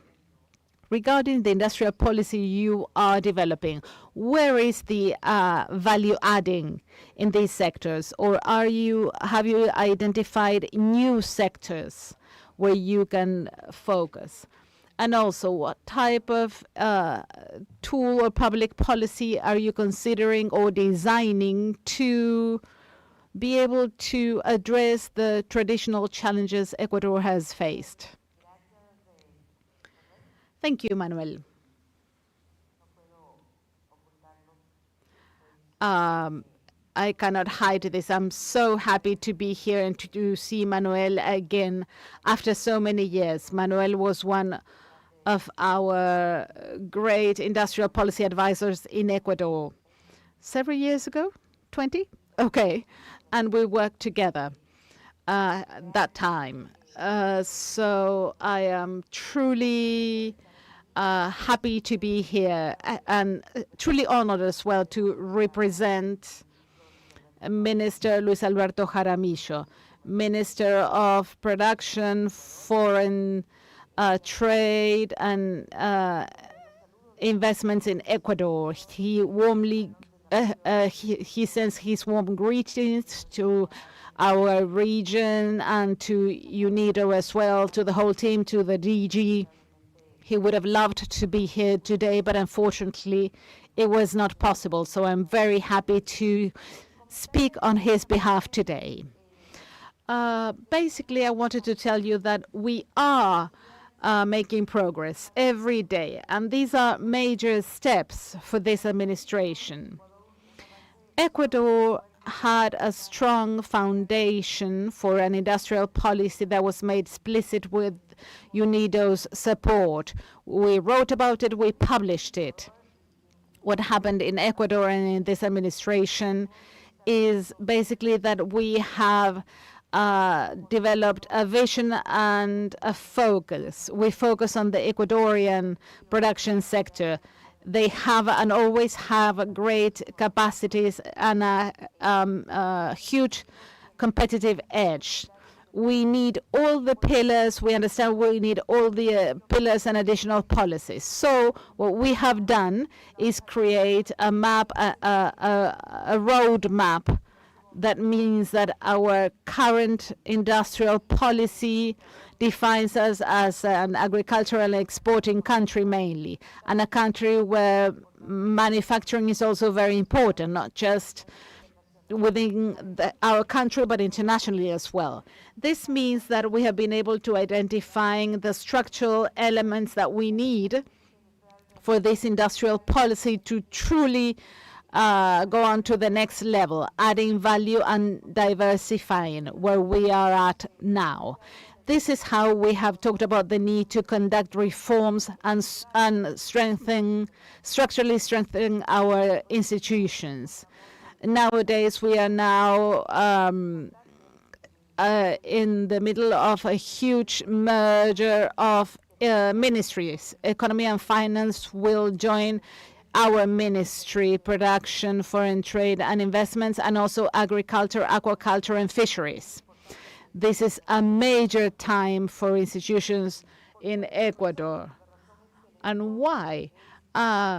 Because we want to focus on the value chain. We want to include the work in the global value chains. We need to strengthen our institutions and governance so that our productive sector can create the necessary conditions or enabling factors that will allow them to make progress in the transformation and productive diversification process. We have also decided that this administration regarding productive policy is tied to the foreign trade policy, quality policy, competitiveness policy, and investment attraction policy. This is how we have systematically and strategically analyzed how and when these additional policies must be aligned to support and boost the Ecuadorian productive sector. Pues Beyond that, of course, we have some additional work regarding the challenges we face as a country, despite our potential and Ecuador's position in the world as the first exporter of shrimp, of bananas, and a very big importer of fine cacao and other agricultural and agro-industrial products. We need to understand how we can complement each other with other countries in the region. How can we, without competing, build and create a strategy for regional complementariness that will enable us to gain space in the markets and be more competitive with other regions of the world. And that is why we have selected some priority sectors for us. Of course, the agro-industrial sector, because we are adding more value. For example, the tuna processing sector, which is one of our premium products, has exports for over $1,700 million. It has had sustained growth with huge increases. Tuna, for example, has increased 15%. And so these leads us to look at other areas. We have a bioeconomy, the number of assets we have, not just Ecuador as a country, but as a region. And we are having good results in adding value with spare parts for car, for example, textiles, wood, and furniture as well. And we have seen we have a great potential in the tourism industry. Ecuador is a very diverse country, as many others in the region. And so we have found that there is a lot of potential to develop this industry. And so what we have thought of as a country and what we are implementing right now is leveraging all of that growth with funding. The funding that in this year we have brought over $1,000 million in the productive sector of small and middle-sized companies. Also, especially for women entrepreneurship through the public bank. And the exporting sector has received over $1,700 million. But we still have many challenges, and we are going to be addressing those with support from UNIDO. That is one of our strategic partners. And one of those challenges is how can we bring more investment to those industries that cut across, that are more strategic, that can bring more productivity. Of course, we have the challenge of infrastructure for choosing and also for security for us. And so that is what I had to share, and thank you again. Thank you, Ivana. I would like to close now with a very short question that will have hopefully a very short answer as well. And taking advantage of the fact that this is a rare event to have a regional conference for Latin America and the Caribbean, and because we have the general director here, I would like to ask whether there is any specific focus or issue that UNIDO needs to work on in your countries. What would it be? A specific area where you think UNIDO could really make a difference?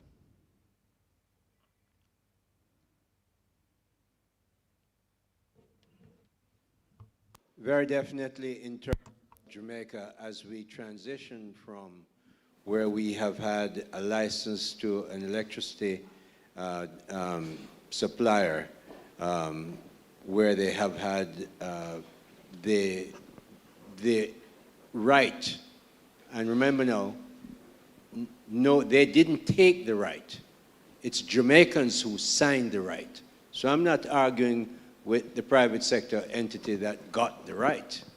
I'm saying we are now in government, and we now must change that to where we have about 70% of our energy being delivered by gas. We need to increase that. Our global horizontal irradiance in the south of Jamaica is very high. That's how you measure solar energy. We'd like to see UNIDO work with us.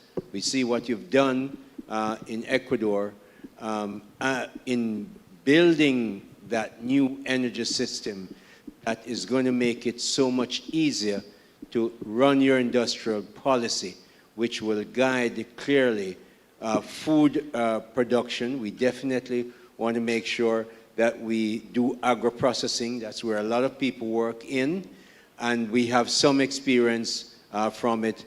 And we want you to help us to move to a service, a big service part of our energy, of our economy. Why? We have less than 3 million people. We're never going to get rich selling to only 3 million people. And therefore, our services, which if you look at Grand Cayman, other places, BVI, lots of Jamaican lawyers and accountants are there. We've just changed our law to make sure all that benefit can be had by these Jamaican workers. We'd love to see UNIDO work with us as we look at making the productive end available, having cheaper energy, but also using that energy to build services that can be done from Jamaica as we change our immigration policy to make sure others who can work from Jamaica and have all the wonderful benefits for beautiful Jamaica and earn your money from wherever you want to earn it from.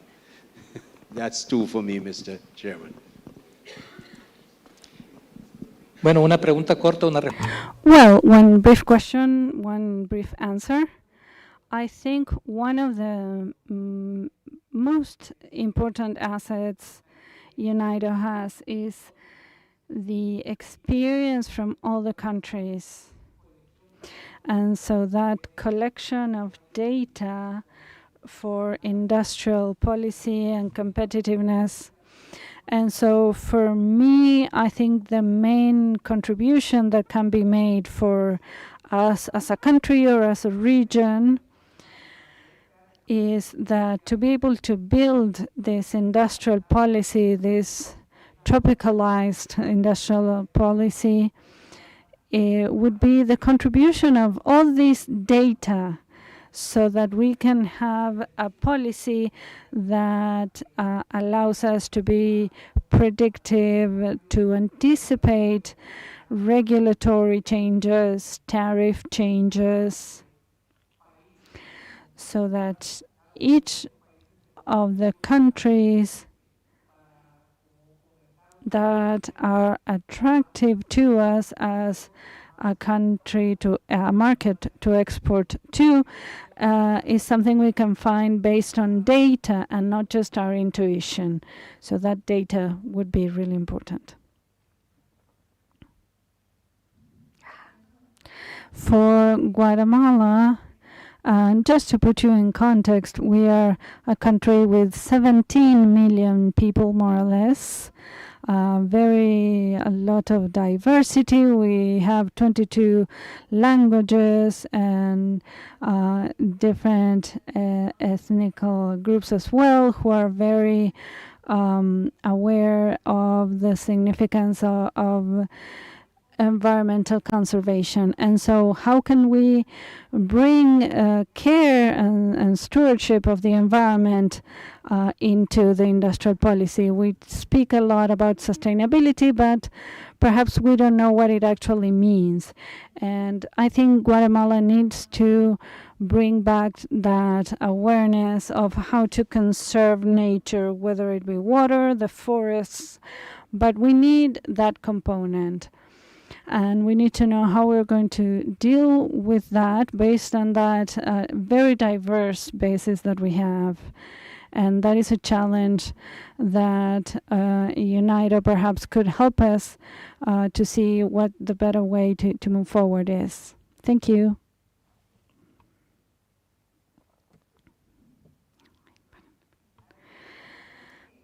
Well, I think something else that UNIDO can help us with is bringing continuity to the work we're doing within the context of sustainability. We're working on some industrial eco parks, and specifically we would like to have a green industrialization strategy for Ecuador. And perhaps you could help us strengthening with the capacities as skills that UNIDO has in all clean energy agreements.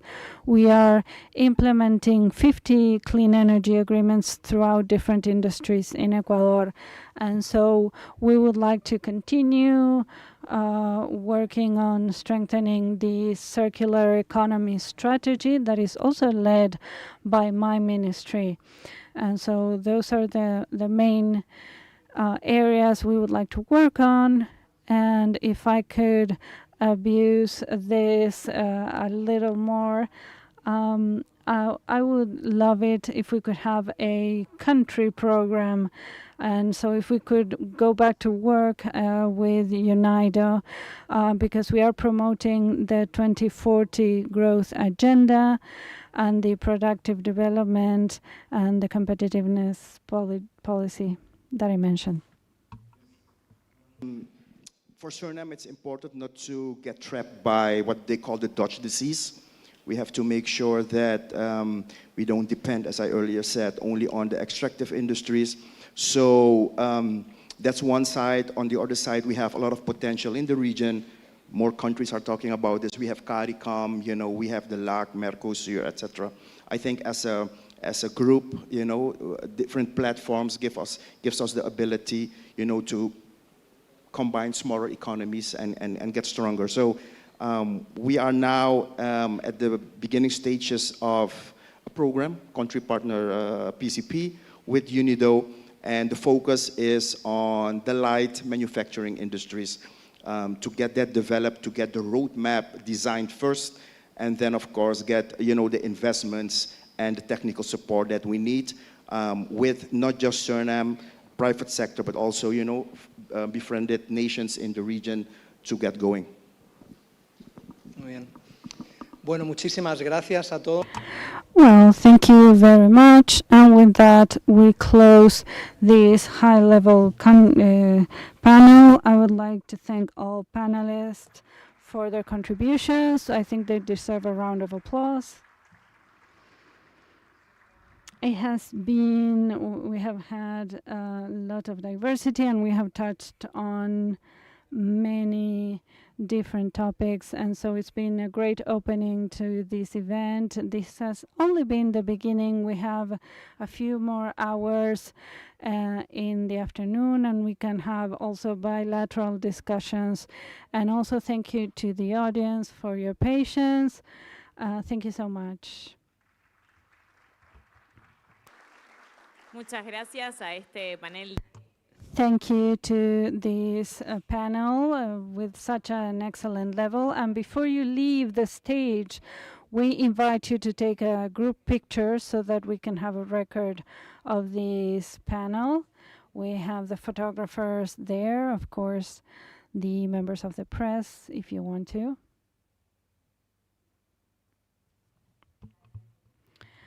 Thank you for your presentations, and we invite you to take these group pictures. This group picture looking that way.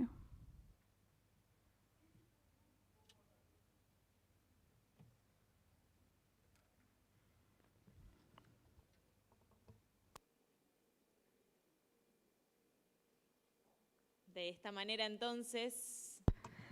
And so with that, we have this record of this excellent panel. Thank you so much. And now we are going to break for lunch. We are going to meet back again at 2 p.m. For the next session that is about market access and export competitiveness. And the program that was mentioned, you can find it using this QR code that is on the screen and also in the digital totems. Also remember that we have simultaneous interpreting, and you can find the devices outside. Thank you. See you again at 2 p.m.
tardes. Vamos a retomar este segundo momento luego del corte para el almuerzo.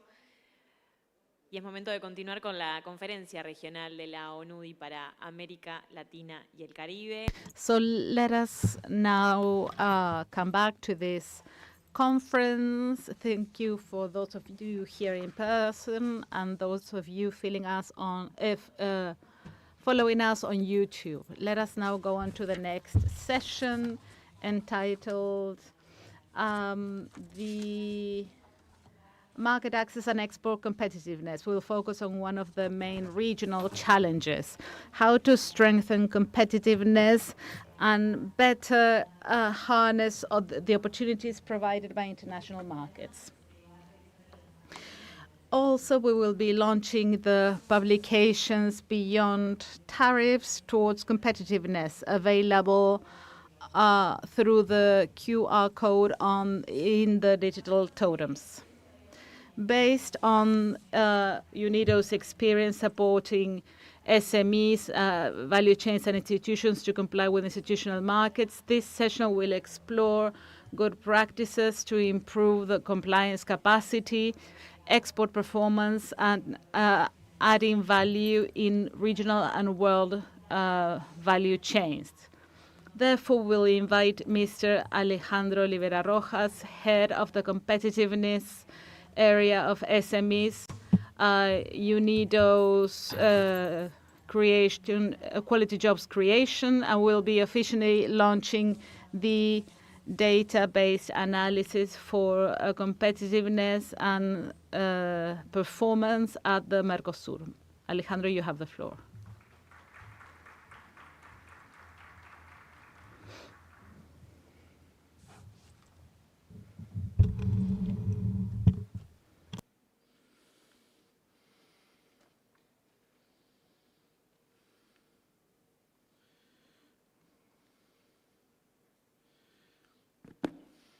Bueno, buenas tardes. Good afternoon, and thank you for your attention. We know that there is some tension regarding this the duration of this session. Let's make it interesting so that it's worth your time and so that you can decide if you stay here with us or if you go watch the football match. Estamos muy encantados de estar acá en We are delighted to be here in Montevideo to present the result of several debates and months of analyzing data about quality infrastructure in the region for Latin America and the Caribbean. This is one of the publications we are launching today. And it also focuses more on better using or contributing to improving the performance of free trade agreements. In particular, we'll be talking about the agreement between Mercosur and the European Union. And the second publication that is now made available to you. Let's have a look at the context in Latin America in general. There's a large number of free trade agreements. We have the Trans-Pacific Agreement, the Pacific Alliance, the CARICOM, the CARIFORUM, EU. We have agreements between Mexico and Chile, Central America, and the Andean countries, etc. This has contributed to the tariff issue in recent years. There are now fewer tariffs, but there is still a huge barrier. These are non-tariff barriers. These are challenges that are important to guarantee access to those markets. If access is guaranteed on paper, if there's an agreement, even if that is the case, the products entering a market is not guaranteed.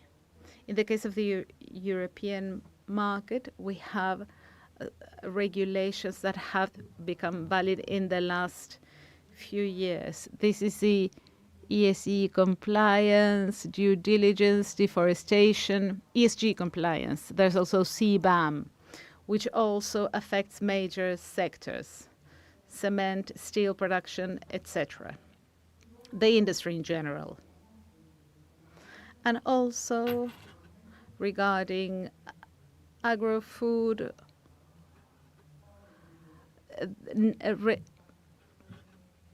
regulations are now stronger regarding residue limit, microtoxins, foods and health and phytosanitary measures in general when applied to foods. The region exports a high number of minerals, and this is one of the upcoming sessions. Also, vehicles, electricity, electric machinery, etc. And there are also entry regulations to allow them into the market. I would like to now present the first publication, which is a global reference index kept by UNIDO. We use data from the 3 major international organizations that work with quality. These are leaders in accreditation, conformity assessment, standardization, and market surveillance as well, and policies. This index allows us to assess 155 countries, 38 indicators, and the 5 QI dimensions. We also assess the contribution of quality infrastructure towards sustainable development goals. This year we'll be presenting the 3rd edition of this paper during the Global Quality Forum, and you are invited to follow the forum. It will be held in Vienna between the 4th and 6th of November. We will be presenting the 3rd edition of this Global Quality Index. Here I have some data to share with you. You can find this information in the paper. This is a chapter devoted to Latin America and the Caribbean in particular. I would like to say that there is a disparity among the countries. Have a look at the line at the end. Have a look at the distribution according to the Global Quality Index. Some countries are lagging behind and others are more advanced. Another finding in the report: the size of the economy and the economy's income do not always determine a country's performance regarding access to a market, logistics, quality, product quality in general.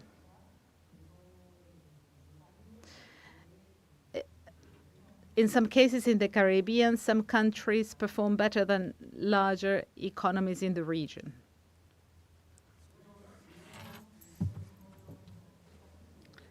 This is one of the sub-chapters of the publication, a more detailed analysis of CARICOM countries, where we can see what I was just saying. In many cases, some CARICOM countries have another challenge, which is a market scale and institutional regions and the strength. And this is not reflected in the same way in every country. Some countries have better political commitment and regional cooperation, and that actually makes a difference. Another tool that we have used to conduct these analyses, it's called Standards Compliance Analytics. This is a public tool. You can access the tool by scanning the QR code at the top of the screen. The tool measures which the export figures in the 5 greatest markets in the world: the European Union, China, Australia, the United States, and Japan. So this accepts the items rejected by the markets, food or food from animals, etc. And based on these data, you can identify for more than 150 countries what has happened throughout the years between 2010 and 2024. This is a type of result provided by the tool regarding the number of rejections. Here you can see the historical trend for rejections for Argentina, Brazil, Paraguay, Uruguay, and Bolivia, Mercosur. Most rejections have historically taken place in the European Union in gray on the screen. Then the chart also helps us understand that many of these rejections are connected to some products in particular. Argentina, Brazil, usually beef products, oil seeds, Paraguay.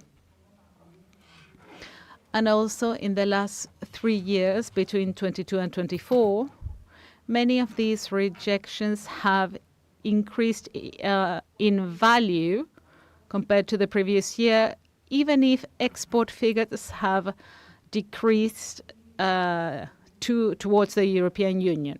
Another feature of the tool, we can also know why the product was rejected. There are 13 rejection causes. For instance, mycotoxins, hygiene practices, labeling, documentation, etc. Now, the UNIDO has taken this data to analyze them.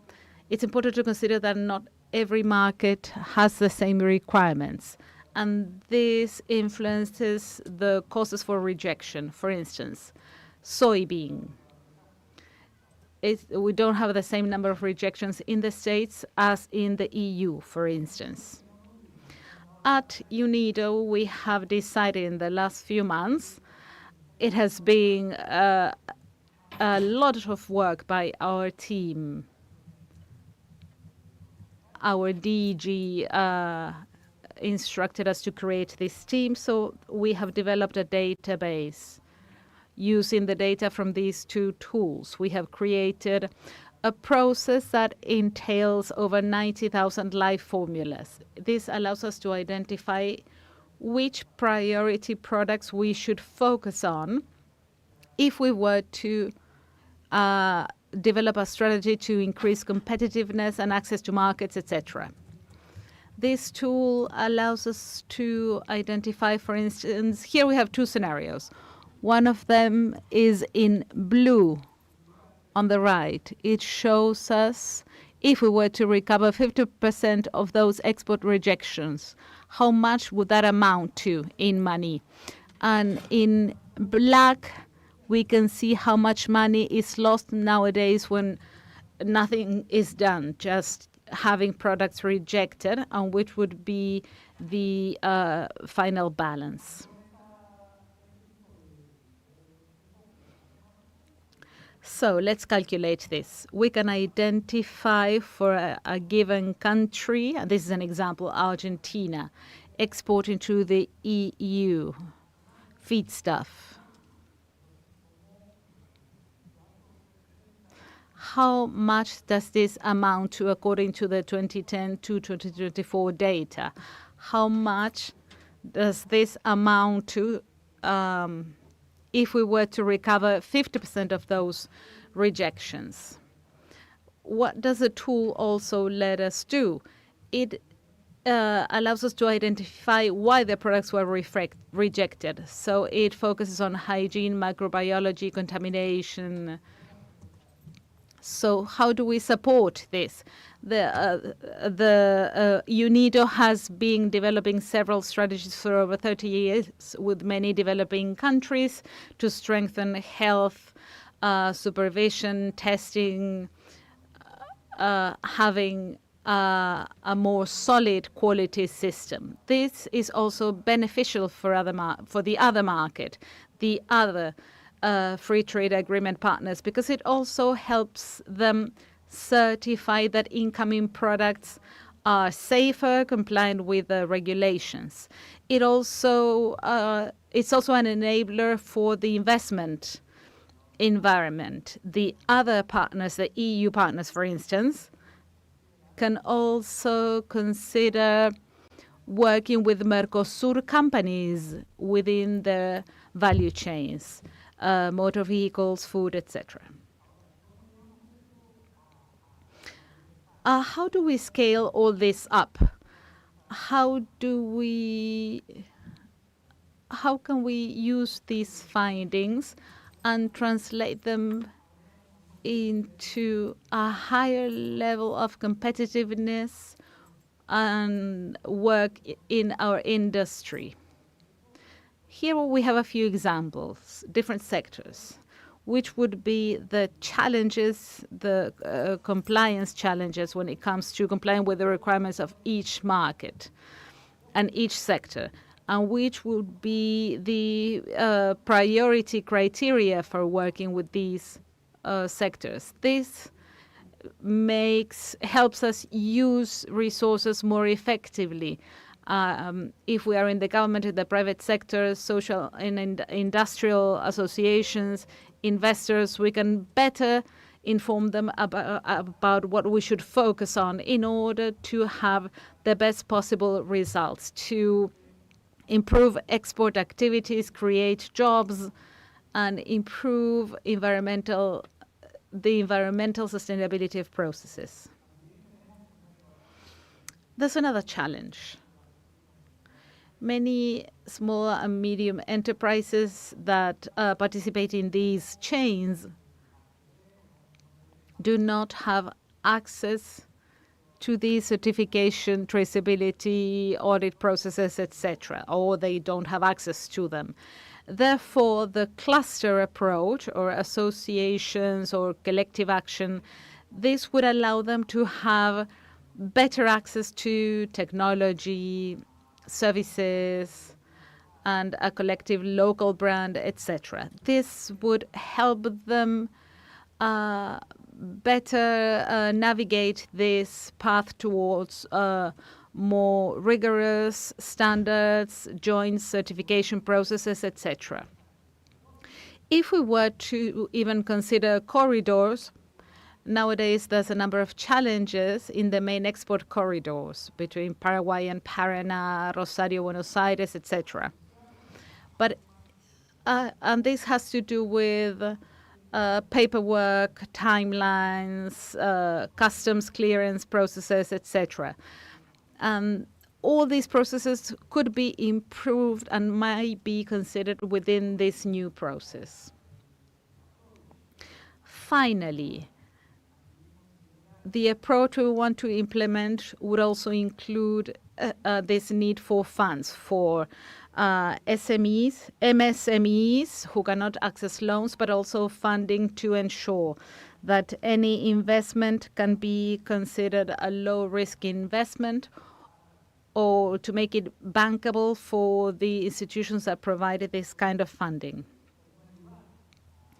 So how can we help these financial institutions to make these decisions based on the analysis I am presenting today? This would be a sort of a technical branch that would help these institutions provide or get this funding in favorable conditions. This is an example of a current template. We are very happy Uruguay is quite advanced in this regard. Here we have a country representative. We have tried to replicate Uruguay's model. We are trying to scale it up to implement it throughout the Mercosur. We would like to have a technical assistance department that would allow users to cover that first financial effort needed to work with the companies. And then we would be using the prioritization tools to get a quick response, quick results as well, so that the process becomes sustainable. And so this is a flexible process. We would have 3 stages. Number 1, technical assistance. Number 2, regional banks and commercial banking. And 3, in the 3rd stage, we will have private capital associations, etc.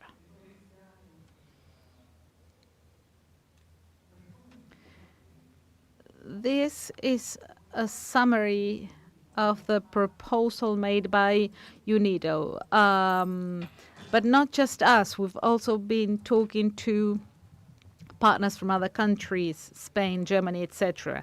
They're also interested in this type of approach. And also other organizations, CEPAL and other organizations that are interested in cooperating with us in this topic.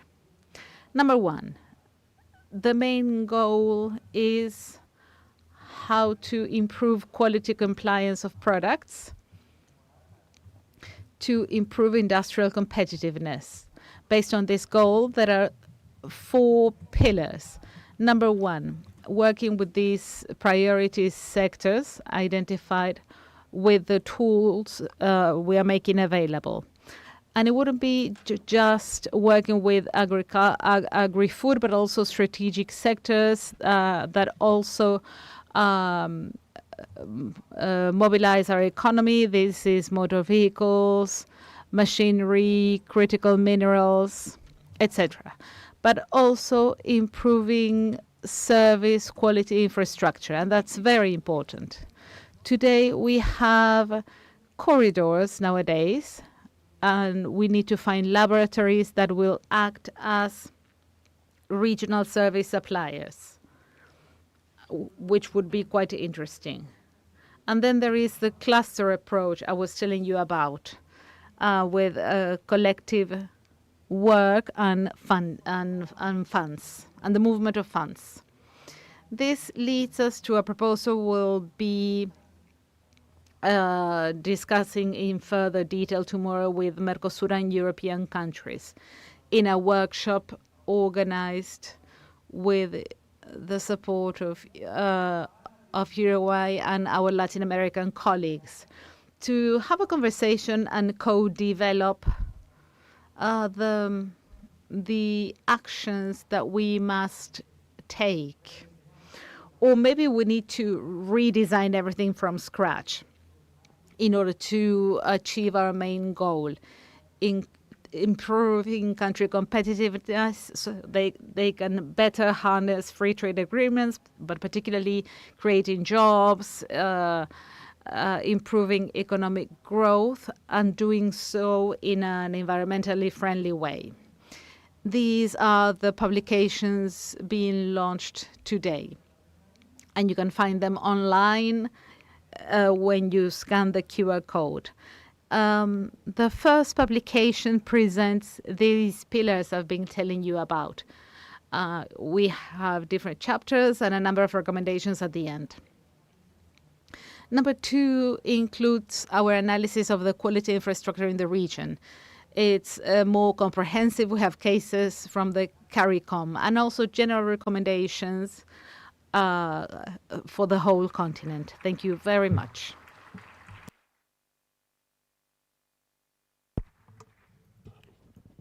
Thank you so much, Mr. Alejandro Rivera Rojas, for your talk.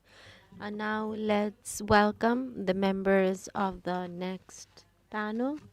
So in the first place, Gustavo Adolfo Jauregui, Vice Minister of Industrialization Policies of the Ministry of Productive Development, Rural Economy and Water Resources in Bolivia. Vanessa Monk, the Head of Economy and Trade Section of the European Union Delegation in Uruguay. Mr. Ambassador David Pendergrass, Director of Sectoral Programs, CARICOM Secretariat, Fernando Garcia Merino, Executive President of the National Association of Industrialists, Andy from Honduras, and Marcus Ginas, Director of the Division of Production, Productivity and Management, ICLAC, and is a moderator. We'll welcome Nelson Alazal Filion, expert in quality infrastructure and sustainability, competitiveness, quality, and job creation of the MSMEs at UNIDO. So we'll welcome all panelists and the moderator. Thank you so much. It's really my pleasure to be here in Uruguay with all of you. Thank you so much for being here in person, and we will discuss different issues around competitiveness. Let me just raise some points that have been mentioned before. We live in a world that's changing. We live in a world of extreme change, climate change. We have technology changes with the technology revolution, energy changes and different transitions, geopolitical changes, and even changes in soccer, in football. I cannot fail to mention that this World Cup has been quite volatile. And volatility and uncertainty are the rules now. So what can we do to reduce or alleviate such level of risk that we live in? Something critical or important that we're doing is collaborating. We are collaborating, we're cooperating, we're working together, as it was mentioned this morning. Just a single thread is very fragile on its own, but many together can create a fabric like my shirt, and we become stronger. So cooperation across countries and regions build fabric, a fabric of protection. That's why we wear clothes, to protect ourselves. So we need to do the same. So what type of thread we use, it's also something important to address. So for example, quality infrastructure could represent what type of threat? And they are providing security, providing quality, and above all, reliability, which is what brings a balance, what balances risk out. Consolidating innovation and modeling the future, to model and to foresee the future, to identify global trends. Having said that, I'd like to start with Mr. Jauregui. Del presidente Rodrigo Paz. What is your vision for the government to promote a new industrial development process in Bolivia that is based in the collaboration between state and private sector, competitiveness, and further integration with international entities and resilience? I know you also work with water resources, so I'd like to hear your opinion. Thank you very much for your question. Good afternoon, everyone. Good afternoon to the panel. Can you hear me well now? Thank you for your invitation. I think that for Bolivia, and let me begin with that, the challenge for our government, a government that's recently been taken office, November last year, Rodrigo Paz, our new president, came into office, and I think that we have a big challenge to address, as we've received a new government that is based mainly on public investment rather than private investment. The last administration was in office for 20 years, and so we inherited quite a complex situation, as we had a very heavy state loan. So our first challenge was to make it efficient. And under the notion of efficiency, administrative efficiency, is that our president brought down 20 ministries down to 14 that are currently in place in Bolivia. So production and development were addressed by 3 ministries that is now brought down to narrowed down to one single ministry that I lead. And our challenge ahead is to make it even more efficient. And this is the result of a failed economic model that we need to turn. And that is the new vision and the challenge that our president has taken on together with the entire executive branch. So we need to make a bet on the private sector. We believe the private sector is the true driver of the economy, and the state should be a regulator and promote the necessary conditions for investment to and development to take place in the country. We are working with 17 state-owned companies coming from sectors that of course are promoted by the private sector, but were established for further competitiveness. We have inherited these companies and we are working on a model that makes it possible for that installed state capacity. It's around 102 industrial plants that are under our ministry to be able to build a public-private partnership to as an instrument to enhance the competitiveness of the industrial sector in our country. So we also need to draft new legislation that is also an added challenge to develop a model that will articulate public-private actions and community-based actions as well. We want to engage the different communities that have been involved in this industrial plan so they can understand that it is the private sector that needs to develop that activity rather than the public sector, as was the premise of this failed model. And unfortunately, many of the initiatives were led by the state and currently do not amount to 30 or 40% of their productivity, and of course delay development in my country. We have taken on this challenge, and we are currently working with the different cooperation agencies, international agencies such as UNIDO, and we are happy to have, as Uruguay does, an office in Bolivia, representation in Bolivia, which in the past they had a hard relationship with the government. It is now an open doors relationship, and we are transforming industrialization that had been ill-advised before with our new president, Rodrigo Paz, whose main purpose is to develop further industrial competitiveness to strengthen the new capacities and export and added value. Thank you, Mr. Minister. Let me now go to ask Mr. Linas, from the perspective of the ECLAC, how could the quality agenda contribute to a broader agenda for transformation across Latin America and the Caribbean with a global approach? And what benefits could this produce to enhance access to market and enhance the export capacity and competitiveness? And why not further social and financial resilience for our region?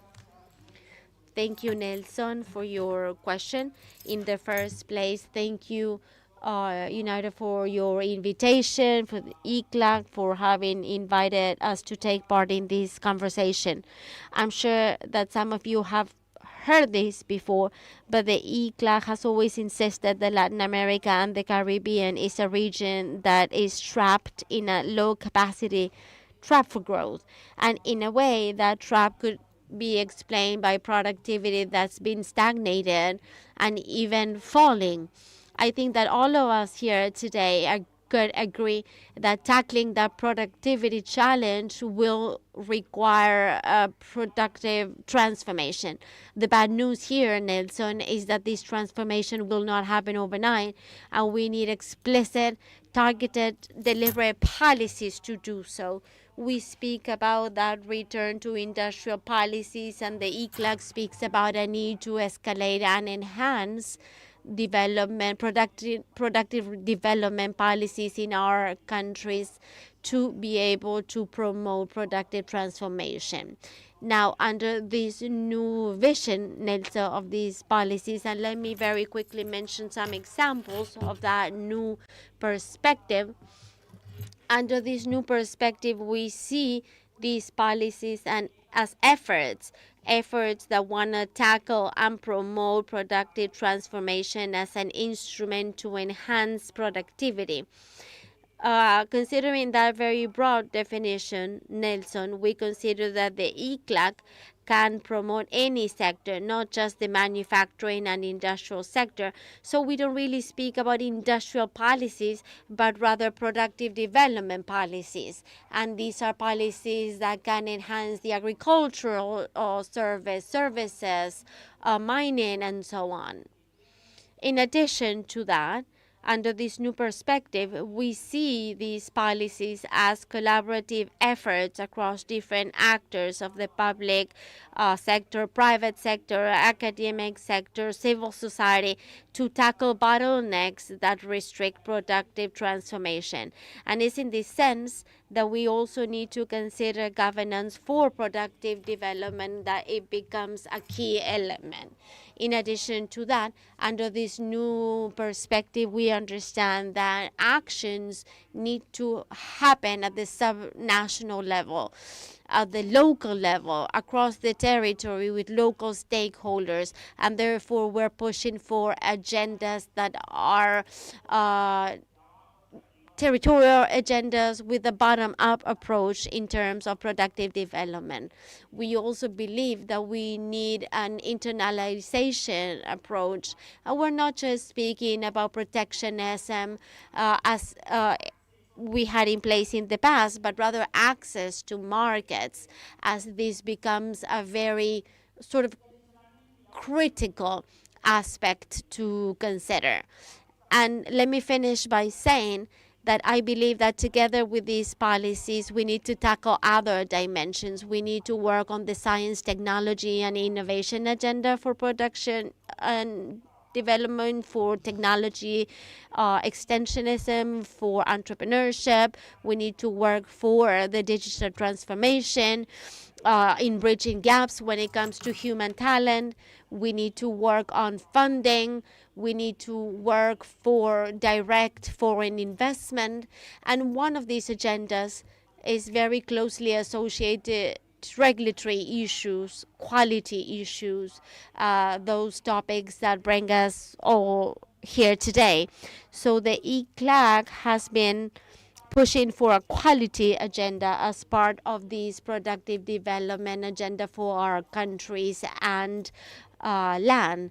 So we want to call upon countries to include the quality element as part of their policies, where we will clearly need to strengthen the institutional framework to go for further quality. And as Alejandro mentioned, we need to work on compliance evaluation, standardization, and in addition to this, we need to work on technology expansion, quality aspects to support companies in their compliance with the very rigorous standards in place that are required by the most demanding markets.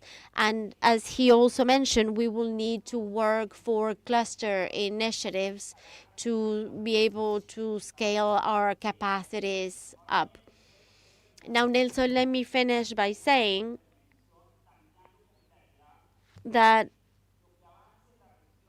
any progress made in the region in terms of transformation and productive development policies will hinge on what the countries and the territories do or do not carry out at the individual level. The ICLAC does believe that there are opportunities for synergies at the regional level to work together on these agendas and objectives, so regional efforts might be able to promote national and international efforts on productive development. Yesterday we had a side event where we explored the aspect of regional productive integration and the possibility on working on these agendas together. But let me stop here so I can have a more to say for the next round. Thank you very much, Mr. Linas. Mr. Pendergast. Small and vulnerable economies often face challenges in meeting increasingly complex market access and quality requirements. Drawing on CARICOM's experience, what role can regional integration, harmonized standards, and shared quality infrastructure play in strengthening competitiveness and enabling firms to access regional and international markets? Thank you for your question, and thanks to UNIDO for inviting CARICOM to share its perspective on this panel, the CARICOM Secretariat, and to the government of Uruguay for hosting, in collaboration with UNIDO, this very important session which looks beyond tariffs. For those of you who may not know, CARICOM is a member-driven organization. There are 15 member states and 8 associate members, and it was established in 1973, and our founding architectural document is the revised Treaty of Chaguaramas, which really is our Bible as we speak. So with that background, why is it important to focus on issues relating to the quality infrastructure? So, as we have all said before, global trade is undergoing a structural transformation. It's not only about tariffs, it's not only about quotas, it's not only about preferential market access. We now have to look beyond that, because increasingly, competitiveness depends on whether firms and countries can demonstrate compliance with standards, technical regulations, sustainability requirements. So, in giving the perspective of CARICOM, why is this important? It means that this shift represents both a challenge and an opportunity, and this requires a decisive move from varying or fragmented national compliance systems towards coordinated, internationally credible, and future-ready quality infrastructure. So building the quality infrastructure is critical for us in the region. And because the global trading system is increasingly defined by technical and sustainability-related market requirements, exporters within our region must now demonstrate that our products are safe, traceable, sustainably produced, accurately labeled, and correctively measured. So this is particularly consequential for small open economies like those of us in the Caribbean, where firms often operate at a limited scale and face high compliance costs. So the fundamental challenge is, for us in CARICOM as member states, is not merely to help firms meet individual standards, but the deeper challenge is to build a regional integration system that allows enterprises, regulators, and buyers to trust the evidence of compliance generated within the Caribbean. Because when a good or a product goes to a border, and if there are issues with standards, then it becomes a cost to the firm. So it is very important for us to focus on our quality infrastructure and to build this out. And what has the region done? And we continue to work on this in 2002, we established the CARICOM Regional Organization for Standards and Quality, which is a regional intergovernment organization which facilitates the development of regional standards and harmonized metrology, and it promotes harmonized metrology systems and supports sustainable production of trading goods and services within the CARICOM single market and economy. So standards do matter. Building out a quality infrastructure does matter. And in 2017, we had our first quality infrastructure policy. And now, with the assistance of UNIDO, EU, and the ACP, we are building out a revised quality infrastructure policy, which will seek to meet and to build and to help countries within the region to develop and enhance the quality infrastructure.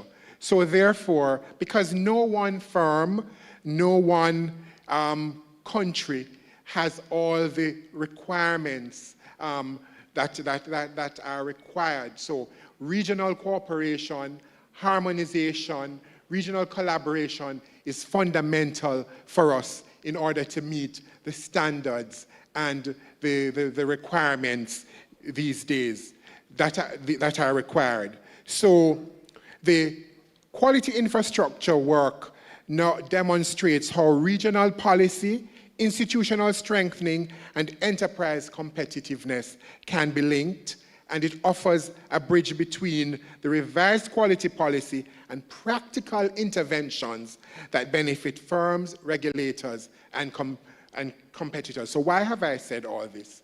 Because as a region, it is critical for us to work in collaboration at the regional level and also with partners in building out compliance systems, regulatory systems that will help us as we enter and continue to compete in markets, in our export markets, in our intra-regional markets. These are fundamental to CARICOM as a region. And how can we, what are the issues or how can we work with others, such as Mercosur, through the shared learning experiences, through technical assistance and capacity building, through partnerships, through supporting MSMEs. And I wanted to say MSMEs are fundamental in our region because at least 60% of our region is led by MSMEs, particularly, and we'll come to that in the next question, particularly women-led MSMEs, youth-led MSMEs. So this is critical for us to bolster the work being done with the MSMEs, who are the backbone of our economies. So collaboration is important, partnerships are important, building out our quality infrastructure is important for us as a region. Thank you. Very, very good, Ambassador. Very, very good. So whenever we are dealing with smaller countries, the most critical issue is partnership and collaboration, as we were speaking. So CARICOM has good lessons to teach the whole world. Thank you very much. Senora Vanessa Mock. Now we have Mrs. Vanessa Mock. It's a pleasure. The European Union is a market with higher compliance demands, and it's also a partner that supports productive transformation in the region. What does the EU think about the relationship between these two roles, and what can EU cooperation do to improve preferential access in new free trade agreements regarding the export activities of Latin American companies in the region? Thank you. Thank you, UNIDO, and thank you to the authorities for inviting me here as well. The European Union, it is true, we're quite demanding. We are a sort of super regulator. But I think we're also incredibly important as a partner for the region regarding development and investment. We also think that demanding standards and sustainable development are not contradictory. They're actually complementary concepts. Hopefully, I'll be able to explain why. Why do we have these such high standards? Well, basically, we've seen the sustainability, traceability, environmental protection, labor rights, gender rights, have been put in place because our European citizens are very demanding, and also the European Pact, which you might already know. Therefore, we are the commercial bloc with the widest network of trade agreements. But now in the last few years, we've seen that we cannot keep signing this type of agreement without changing at least slightly how we work. We need more commitments, but more demands also. But not just that. We also need more technical support and cooperation provided by us. We also need more capacity building and investment. Therefore, I think that we are now seeing the creation of new trade agreements, because now it's more like a more global package, and this is what we are doing with Mercosur. On the 17th of January, this agreement was signed. It's such an important agreement, which hopefully will change our trade relations, but also other types of relations, and hopefully boost growth as well. The agreement includes chapters that support MSMEs, entrepreneur women, sustainable development, and in the coming months we'll be working to address these topics in subcommittees. But not just that. We also want to work with different sectors to see how we can provide specific support. Before going into this, I would like to share a few examples with you that show how our agreements, it's too many to mention them all, but the agreements in the region have helped strengthen our relations. Central America, for instance, coffee, cocoa, tropical fruits, Peru, Colombia, Ecuador. That agreement has improved the growth of the exports of bananas, cocoa, etc. The example of Peru is quite interesting as well, because as you know, Peru is one of the main exporters of blueberries.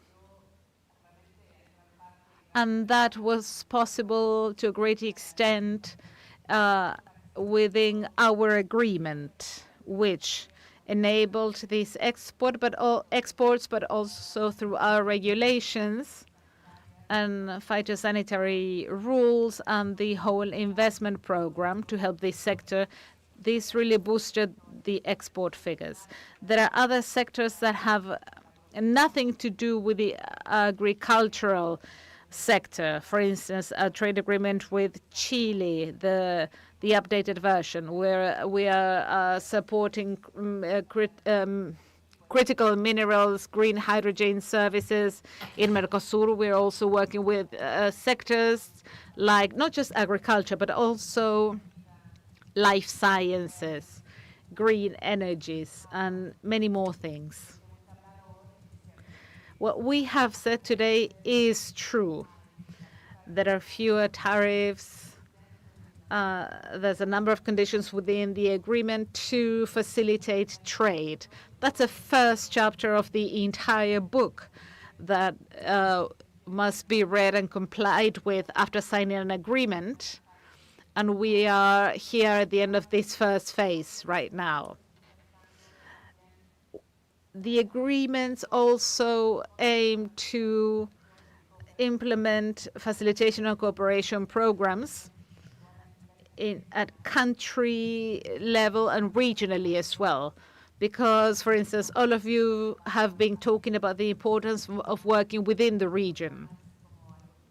There are programs like I'll Invest that works with small and medium enterprises to improve productive sectors and facilitate compliance with environmental standards. This has been very important, for instance, when complying with deforestation regulations, but also to encourage these smaller companies to grow.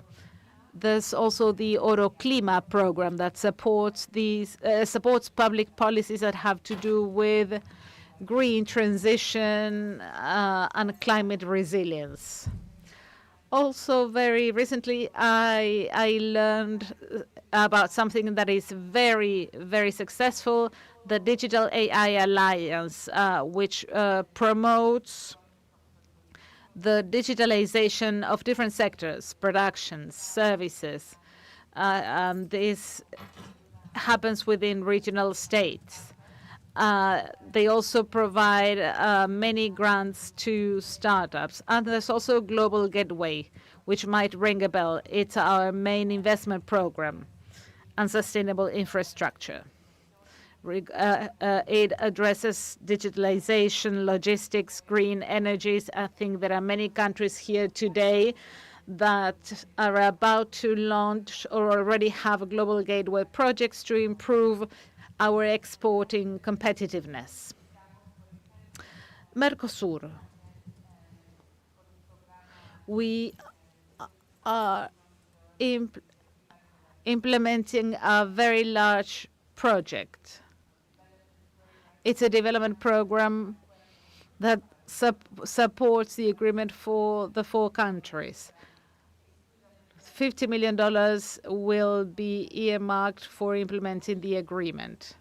Sorry, it's not dollars, it's euros. This week we've been talking to Mercosur countries to try and detect their technical needs or how lack of training may be present, for instance, intellectual property, institutional cooperation, sustainable development, the sustainable development of less developed sectors such as fisheries, for instance. Also, increasing production in sectors like organic products for a European market that really wants to buy these products. So all of this supports the agreements. And of course, there's traditional cooperation as well, and other projects and one-off workshops. We also support the work of UNIDO, the IDB, the World Bank. This is all mutually reinforcing work. And crucial because without all these flanking measures, we wouldn't be able to make the most of our potential. In particular, in this continent, something we've also been addressing in the delegation and in Paraguay, for instance, the other country I manage, is working with companies and MSMEs, which are so important for growth, and also training countries so that these enterprises know that these opportunities exist, that there are digital platforms that have this information, communication, and technical support to really help these entrepreneurs change their lives and to give them new opportunities. So in brief, that's basically what I wanted to say. Thank you. Excellent, Mrs. Vanessa Mock. So changing people's lives. That's probably our end goal in every cooperation project. You're also saying that the agreement is not a conventional agreement. It's actually an agreement that provides training with enabling programs in the region. So these are capacities that will be developed and that will stay in the area. It's a way to create a fabric that will be used for protection and development. Thank you very much. Now we have Mr. Merino, Garcia Merino from Honduras, from the industrial sector. So, companies from raw material production to added value products that are certified and have their own brands. It's essential to do this to improve competitiveness within the industrial perspective in Latin America and the Caribbean. What do they need for MSMEs to go up this value chain ladder? Thank you.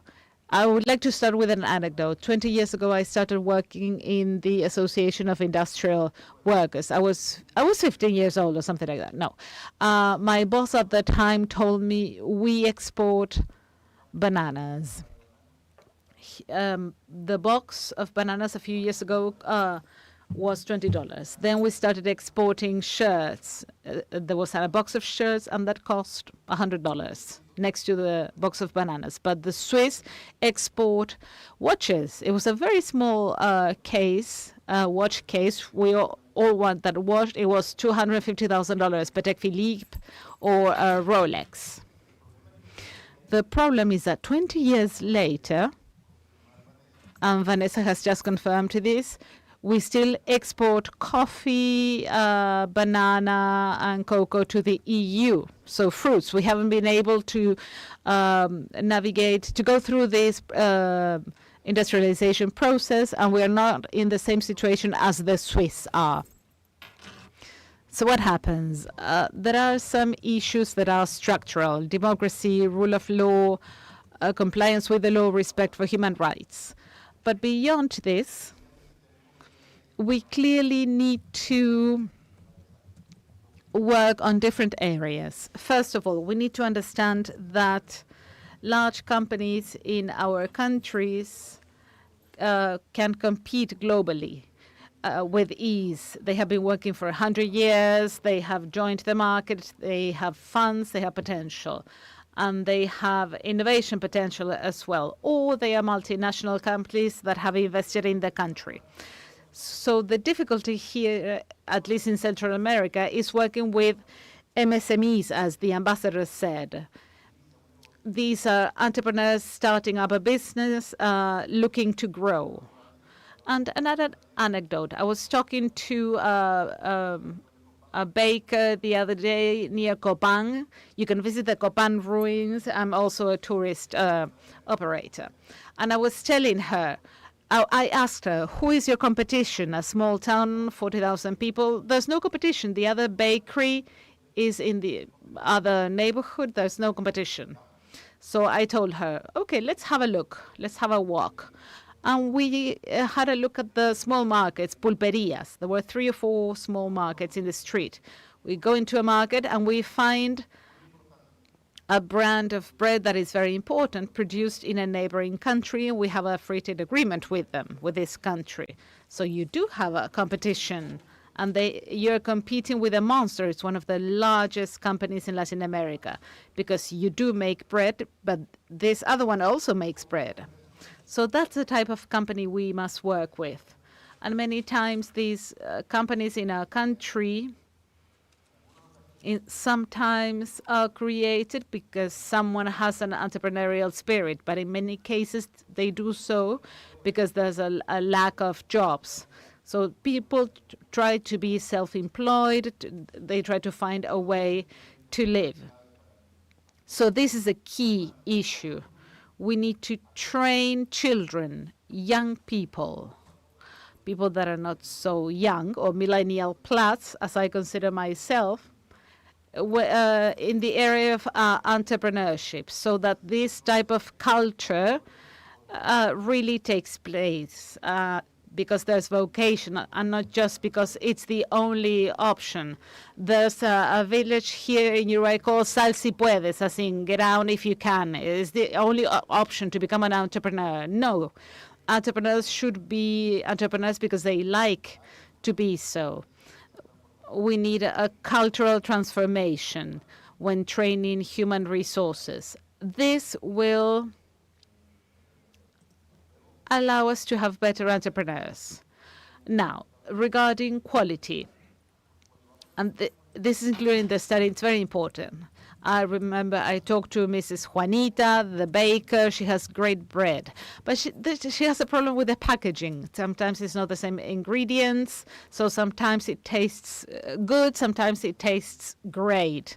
It's not a standard product, and it's not possible to have always the same product. And this is why it's essential for us to work on quality with her. Quality in our country has not been properly addressed. Certifications are international, not done locally. But we've been working with the current administration on regulation, and we have designed a couple of technical regulations, and we've had quite strong opposition with a global exporter that does not want us to have technical regulations and did not want us to participate in the regulation process. I won't name names, but they're quite strong in industrial exports and don't want to participate in regulation. Now we need to use this not only to protect our consumers, but also to allow them to grow and export to these MSME that we are going to have. Just we hope that people want to become entrepreneurs, not just out of need, but out of desire to do so. It is also important that we work on professional training. Migration in Central America has led to a brain drain. In Honduras, there are 10 million inhabitants and 1 million are abroad. We have quite a large diaspora. And we have many problems. For example, there are no electricians, there are no industrial mechanics. Partner called me some time ago and said, we don't have welders. I need welders for my industry. What are you doing to tackle that? Well, we are training people, but I cannot find welders. So I asked him, how much do you pay a welder?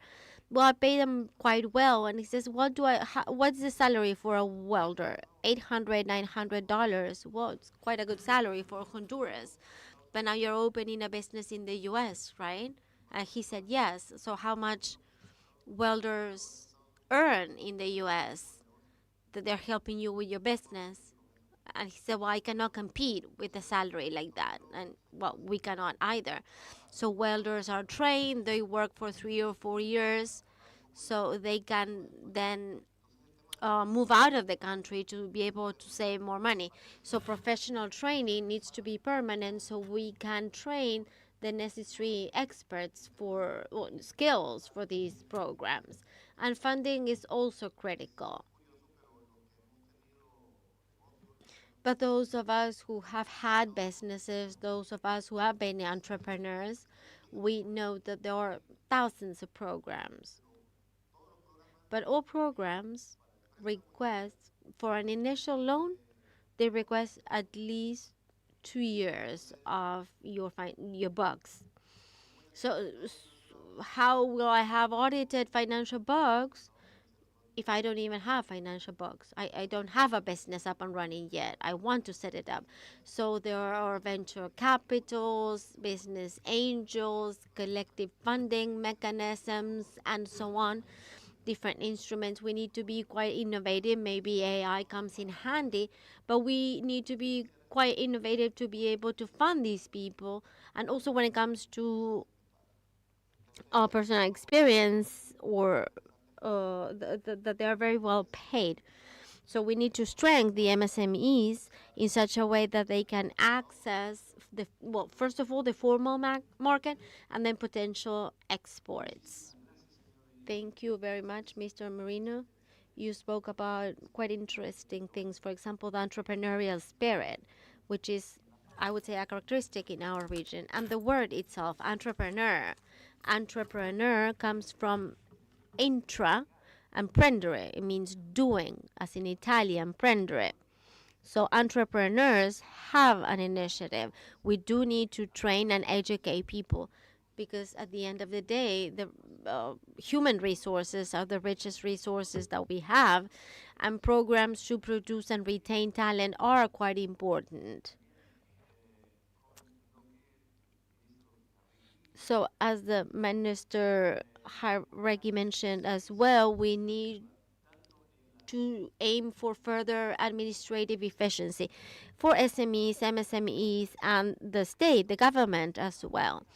So this is something that is regulated by standards as well, compliance evaluation as well, and we need partnerships, as Mr. Jauregui has said, between the state and the private sector. We need further collaboration and those that come together for strengthening and protecting our societies. Mr. Linas had also mentioned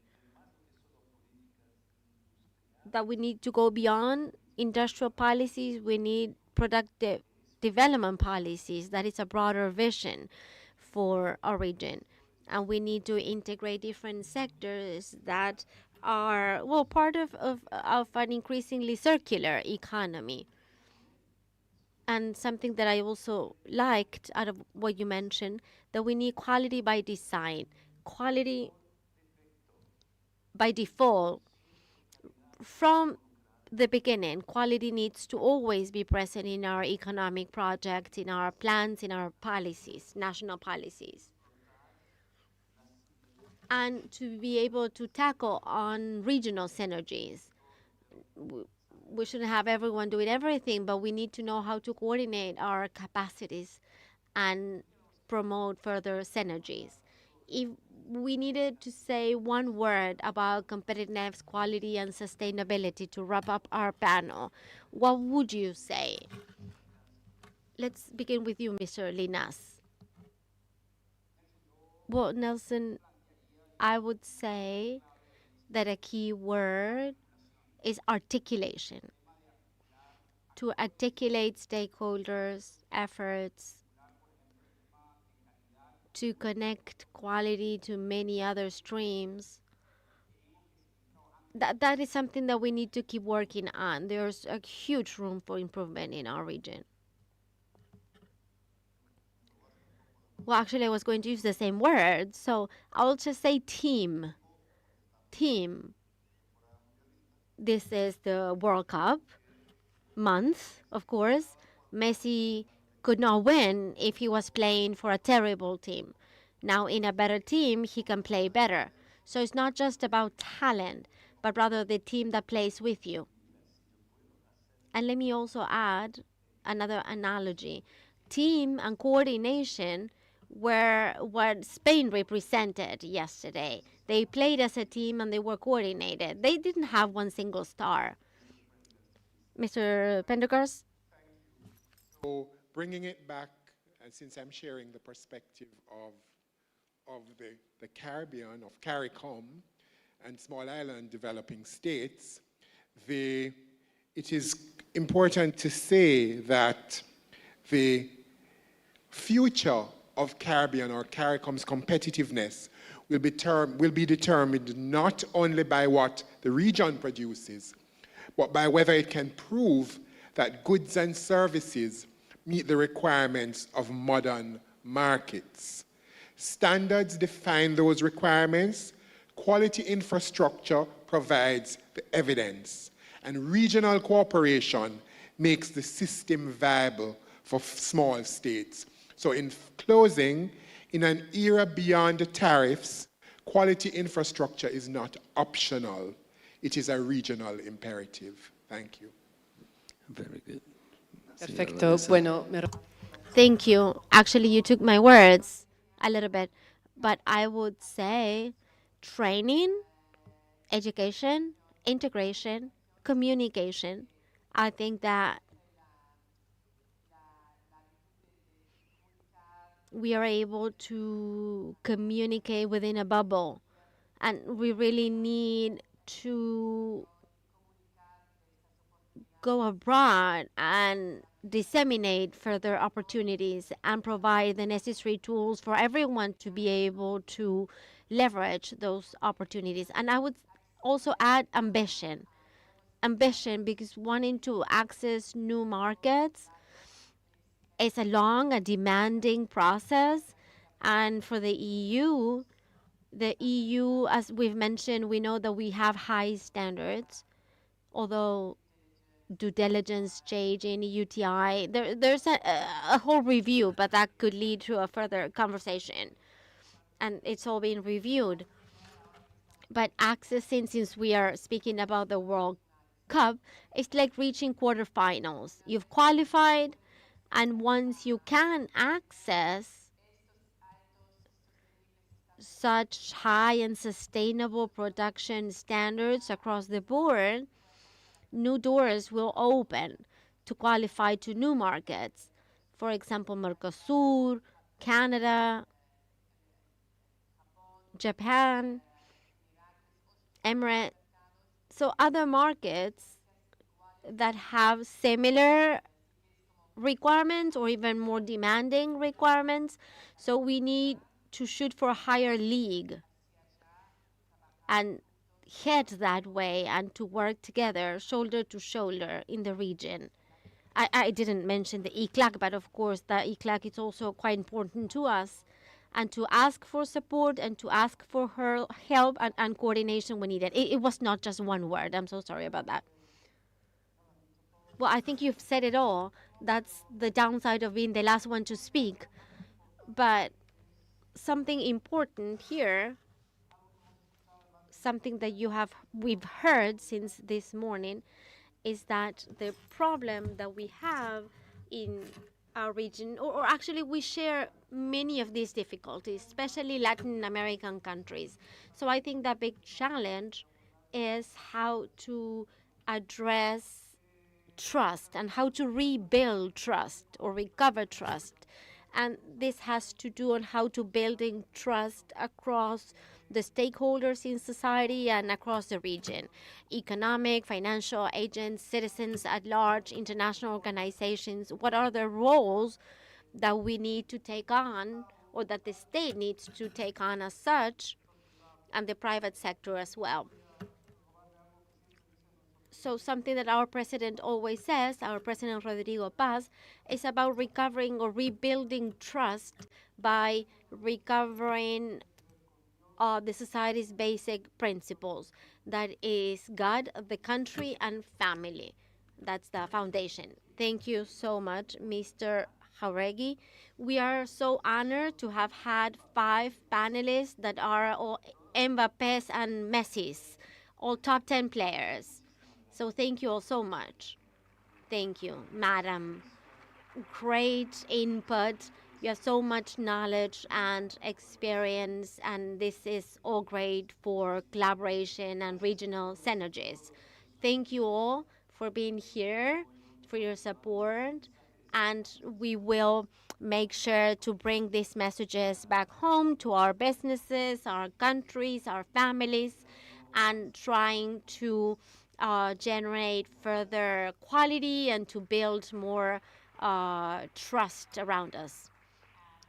Thank you to all of the speakers, and let's take a picture of the panel members for records of this very high-level great panel.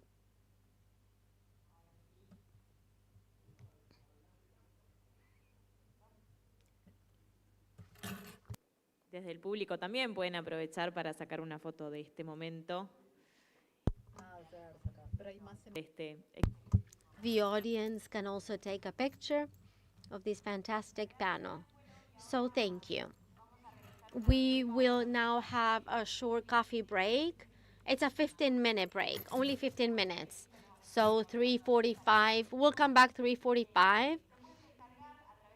You can use the QR code to download the UNIDO documents by UNIDO and the government of Uruguay. Will be taking a short 15-minute coffee break, and when we come back, we will speak about the most transformative technologies of our times, one of them in particular, and that is AI. So we'll be back in 15 minutes.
jornada.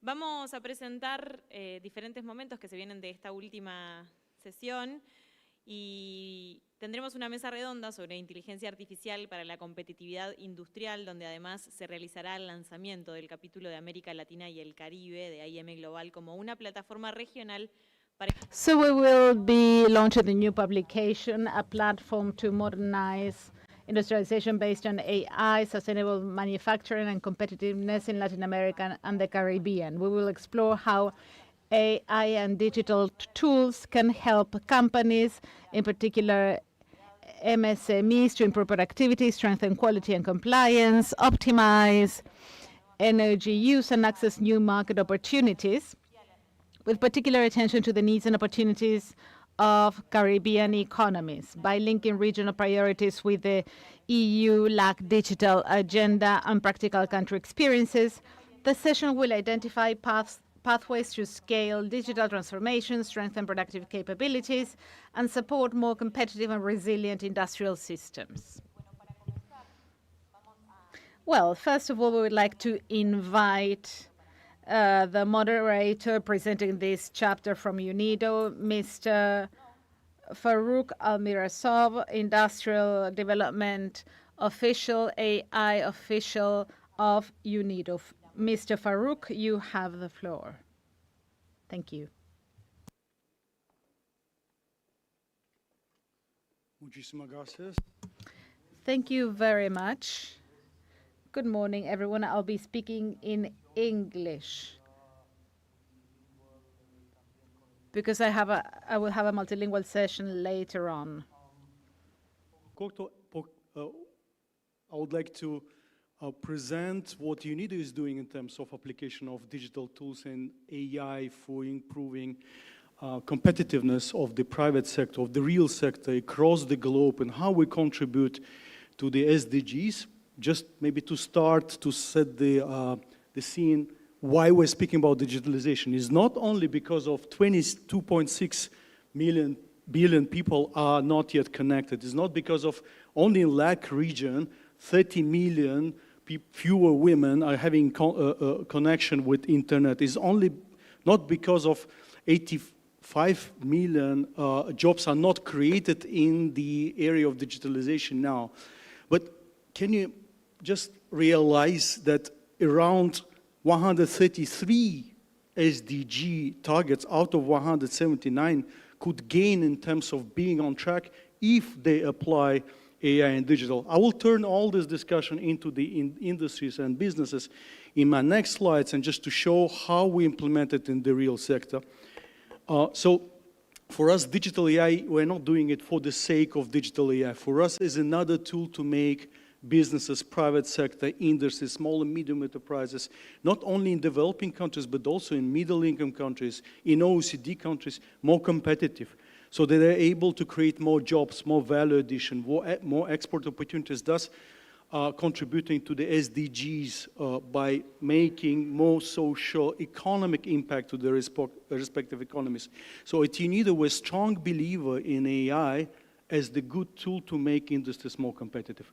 By the way of applying AI and digital tools, we're introducing so-called AI culture into the business management. Basically, when the business decisions, the managerial decisions, the commercial decisions could be driven by the concrete picture on the ground, on the field, on your pond, on the shop floor, and guide the right decision, we can save more resources, make your business more intelligent, smart, safer, and competitive. So with that in mind, we, as I said, preaching and practicing and promoting a number of digital tools. It comes from, let's start from artificial intelligence. We're going more to robotics and embodied AI into the robotics. We're doing geographic information systems, IoTs, virtual reality, augmented reality, extended reality, smart agriculture. We're even doing some tourism sector promotion through digital. And tomorrow we'll have a session at around 2:30.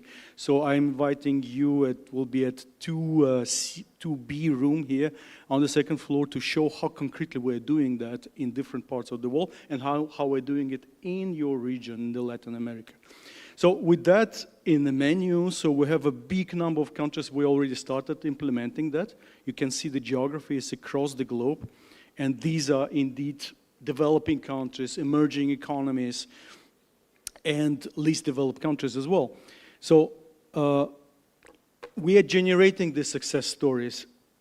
It's another thing we were discussing with His Excellency Mr. Reid from Barbados, that UNIDO is perfectly positioned to be between the problems in the developing countries, also in developed countries, and also the solutions existing on the ground. But what we're proud of is that we are generating such solutions. We know what the industries are facing as the problem.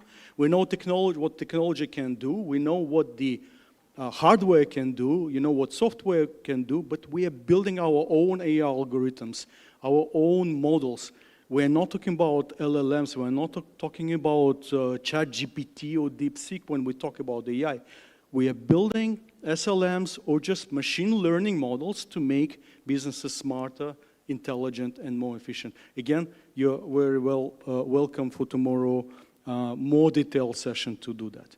So with that in mind, we established Director General in July 2023 at the occasion of the World AI Conference in Shanghai, launched this initiative which is called AI for Industry and Manufacturing, Global Alliance for that, which is aiming at democratizing AI, unscaring the private sector, unscaring the public sector, unscaring institutions.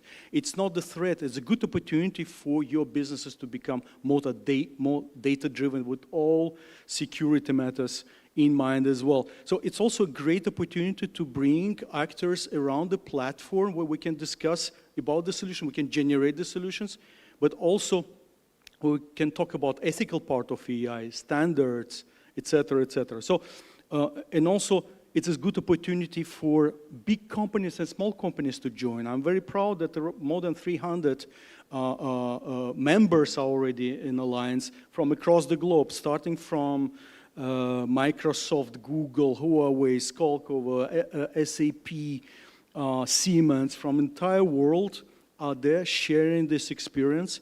Simple solutions. Sometimes big actors are interested to know what the problems is there, how they can address. So the Global Alliance is also helping them to make this world better through AI. Where we stand now, the Secretariat of AIM Global is at UNIDO headquarters. So we have different pillars and different thematic, let's say, topics we're working on. The most advanced one is embodied AI, so we're working more and more with robotics to turn them from a just do a thing from the artifact into a smart solution. Again and again, all prioritizing the human-centric approach. We are not doing that for the, to replace the human jobs, but we are easing the jobs. We are easing the jobs at the hazardous area, harmful areas, and trying to give good solutions. Tomorrow again, I will show you example how we are increasing employability on the islands, especially among women, by applying digital AI tools. Where we stand now, we started in 2023 with convening this global alliance. We turn to the phase 2 by developing solutions, but also calling for the interest for the centers of excellence. I will speak about centers of excellence a little bit later, but now we are launching the phase 3, a delivery. So we have a critical group of countries and members, institutions, governments, companies to generate the change and to drive it forward. We have solutions, but now we are ready to implement those, and we're very happy that as we speak, we're signing another project document to start implementing such projects in your region. I mentioned centers of excellence. By doing this concrete change within the private sector, we're also thinking about sustainability, how to reach sustainability in this approach. We're creating centers of excellence across the globe. So the main objective, you can imagine the situation, SME or bigger company, institution knocks on the door of such a center and says, hey guys, I need your help to do AI or digital. Or sometimes companies saying, I don't know what to do, but help me to be more competitive, smarter, intelligent, and more successful in external markets.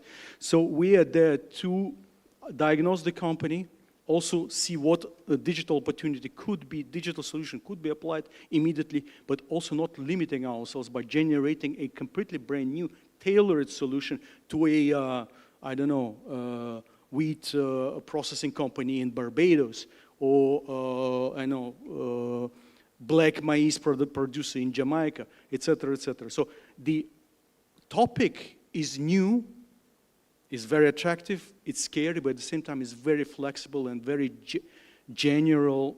You can apply to any area. You can make sector more successful in all areas. So the centers are aimed to resolve solution, to serve as the source for the modern education. We want to build such a knowledge, how to become smarter, how to apply AI in your real sector, in your respective countries, all towards improved SMEs competitiveness in this country, and also by boosting cooperation within different actors in this innovation ecosystem, but also boosting cooperation among centers of excellence across the globe. The good thing, it just pictures, good thing, this topic, digital, is bringing a lot of young people back to industries. You know, all this new generation, they think, no, it's not for me, industries, agriculture, agri-food is not for me. But being involved to this sector through AI and digital brings a lot of young people back. So this is pictures of one of the centers we just launched in March this year. And geography is wide.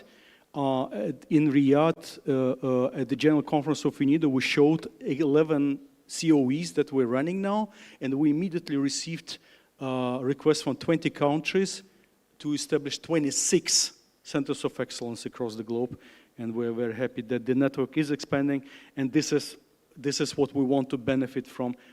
Our dream is to build a network of such centers so they can interpollinate with their experience, can make the experiences richer, and to drive new, completely brand new solutions across the globe. I'm finishing here, but this is the most important part. What about Latin America and Caribbean? We're present widely for different type of projects in the region, but the AI and digital is not only new for your region, it's new for all regions, but we're already quite active with a number of ongoing projects. Hard Pipeline project, one of the projects, which is Hard Pipeline, I mentioned Barbados. This is the project document which just signed a few minutes ago. And we have a number of projects and being specialized on AI application in local manufacturing industries, in new energy sector, in wool, chocolate production, in tourism sector. So the application is quite wide. So our strategy for LAC region, we have 3 pillars. We want to drive AI transformation through a people-centered digital transformation approach. So we want that the people benefit from this. There is no risk whatsoever for the people to lose the jobs to the AI, to the machines, to robots. No, we are taking very careful approach in basically supporting business activities, sectoral activities, by making them smarter. The person who was exposed to certain uncomfortable or very tiring operations of quality check could be supported by a computer visioned AI and simple wind blowing, quality check machine, and this lady or gentleman can be controlling that machine or number of machines. So the production of the quality check could be increased, for instance. Another very important topic that it's holistic approach. We're trying to involve partnerships. We're working with the private sector as well. So we're trying to not only benefit from the big technology providers from what they have, but we will be showing tomorrow again example how we are capitalizing what startup ecosystem is building and trying to make the startups to scale up across the globe. And most importantly, we are working at all 3 levels. Meso level, we're trying to drive also at the macro level. Whatever we do, we're trying to push it through AI strategies. We'll be showing also example of Jordan that we did last year. And the most, let's say, unique positioning of UNIDO is to drive AI in the real sector, in your small and medium enterprises, in your farming cooperatives, in your big enterprises, in aquaculture, in tourism sector, etc. And all that oriented towards impact. We want that your industries, your sectors are more competitive, generating more jobs, more export opportunities, more value addition, and more diversification to build your economies to reach SDGs sooner.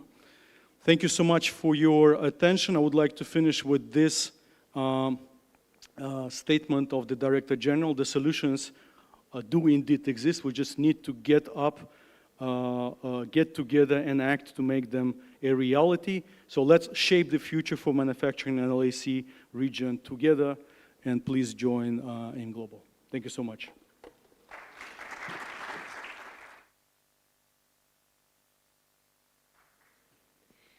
Agradecemos esta valiosa. Thank you for this interesting presentation. And now we're going to go on to the next section called AI on the COSA conversation about industrial competitiveness in the Caribbean. Therefore, we'll have our guests. They will be talking about this topic. Mr. Jonathan Reed, Minister for Innovation, Industry, Science and Technology, Barbados. Anne Stein-Hansen, Director and Representative of UNIDO, Director of the Global Center for SIDS, UNIDO in Barbados. We would like to invite both of them to join us on the stage. Thank you very much. Y los dejamos con la siguiente conversación. Gracias.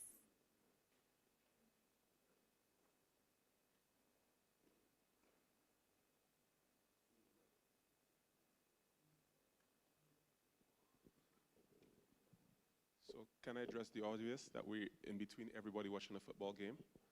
And we need to be very profound but very quick. Yeah? We sound very smart but very fast.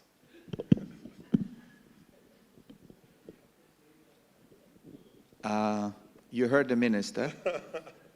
So we will try to get through this session quickly, swiftly, to the point, so that you can go and watch the match. Now, good afternoon, everyone, and welcome. This session is focused on one critical question: how can artificial intelligence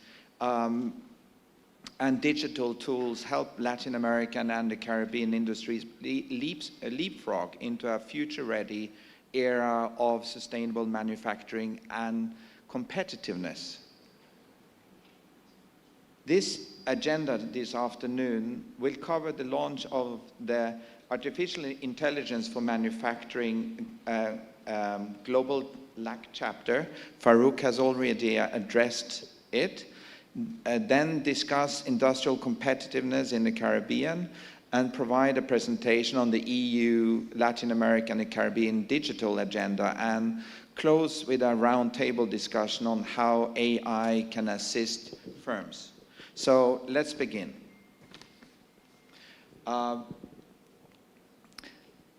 This topic is AI by the shore, a conversation on industrial competitiveness in the Caribbean. So with that, it's my distinct pleasure to welcome Senator the Honorable Jonathan Reed, Minister of Innovation, Industry, Science and Technology of Barbados, a leading advocate for digital transformation, innovation-driven growth, and the use of emerging technologies to accelerate the sustainable development across small island developing states. Government of Barbados and UNIDO are advancing a vision that places SIDS at the center of the fourth industrial revolution through innovation, industrial modernization, and AI-enabled development. Barbados also hosts a UNIDO Barbados Global SIDS Hub for Sustainable Development, which supports the implementation of the Antigua-Barbuda Agenda for SIDS and serves as a platform for investment, innovation, and knowledge exchange across island states. Earlier today, Barbados and UNIDO signed a cooperation agreement on the Transformation Platform Phase 1, a landmark initiative designed to help SIDS harness artificial intelligence, digital technologies, and sustainable industrial development to build more resilient and competitive economies. The platform aims to place SIDS at the heart of the fourth industrial revolution while creating new economic opportunities and strengthen regional collaboration. So once again, join me in welcoming Minister Jonathan Reed. Minister Reed, Barbados has become a strong voice advocating for innovation and digital transformation among SIDS. From your perspective, how is AI changing the development landscape for Barbados and other SIDS?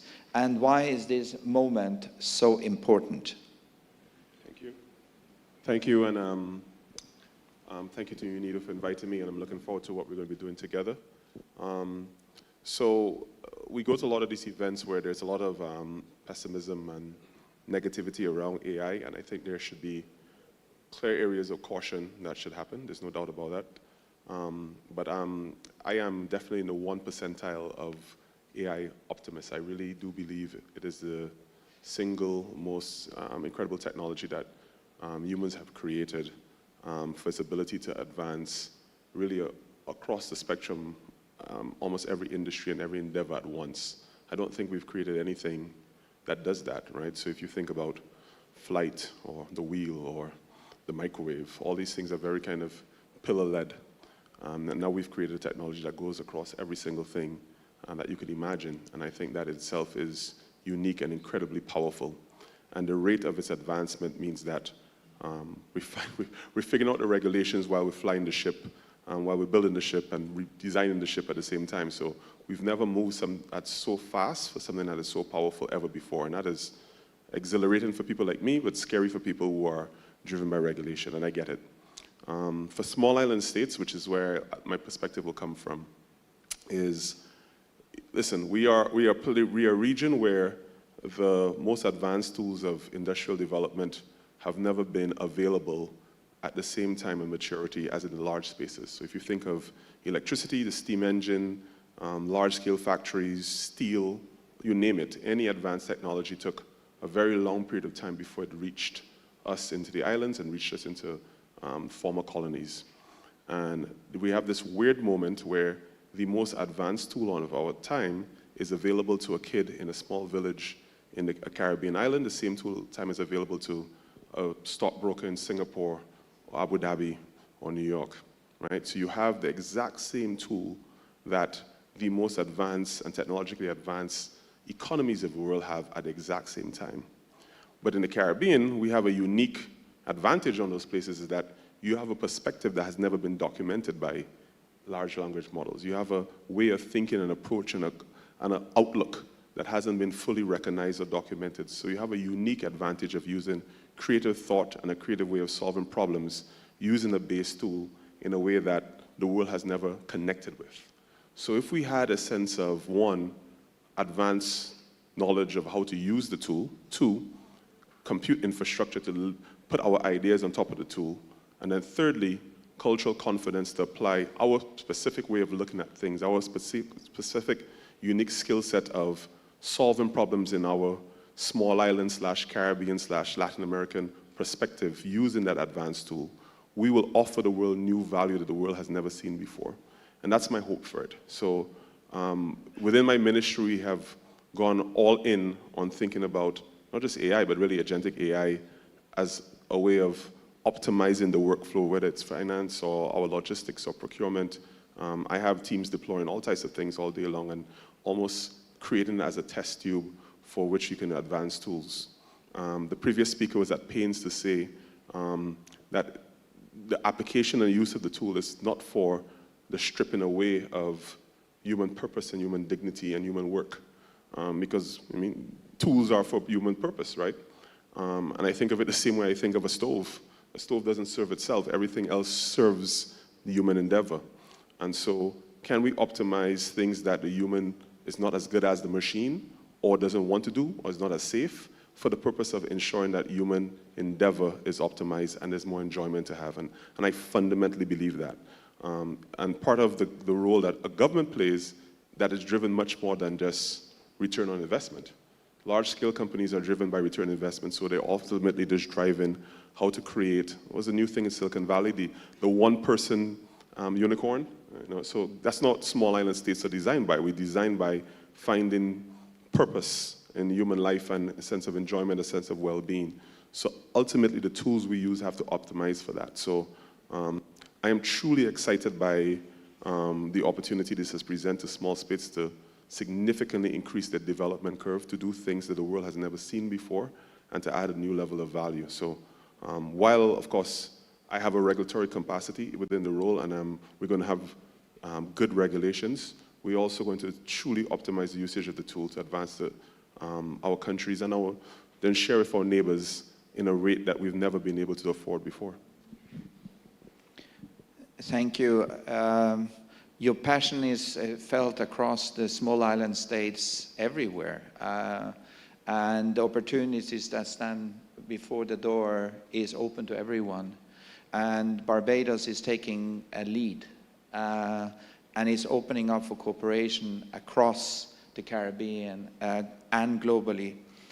And today, with the launch of the Global SIDS Industrial Transformation Platform in the first phase, please share with us a little bit more on the vision behind the platform and its primary objectives as it stands for Barbados and the wider SIDS community.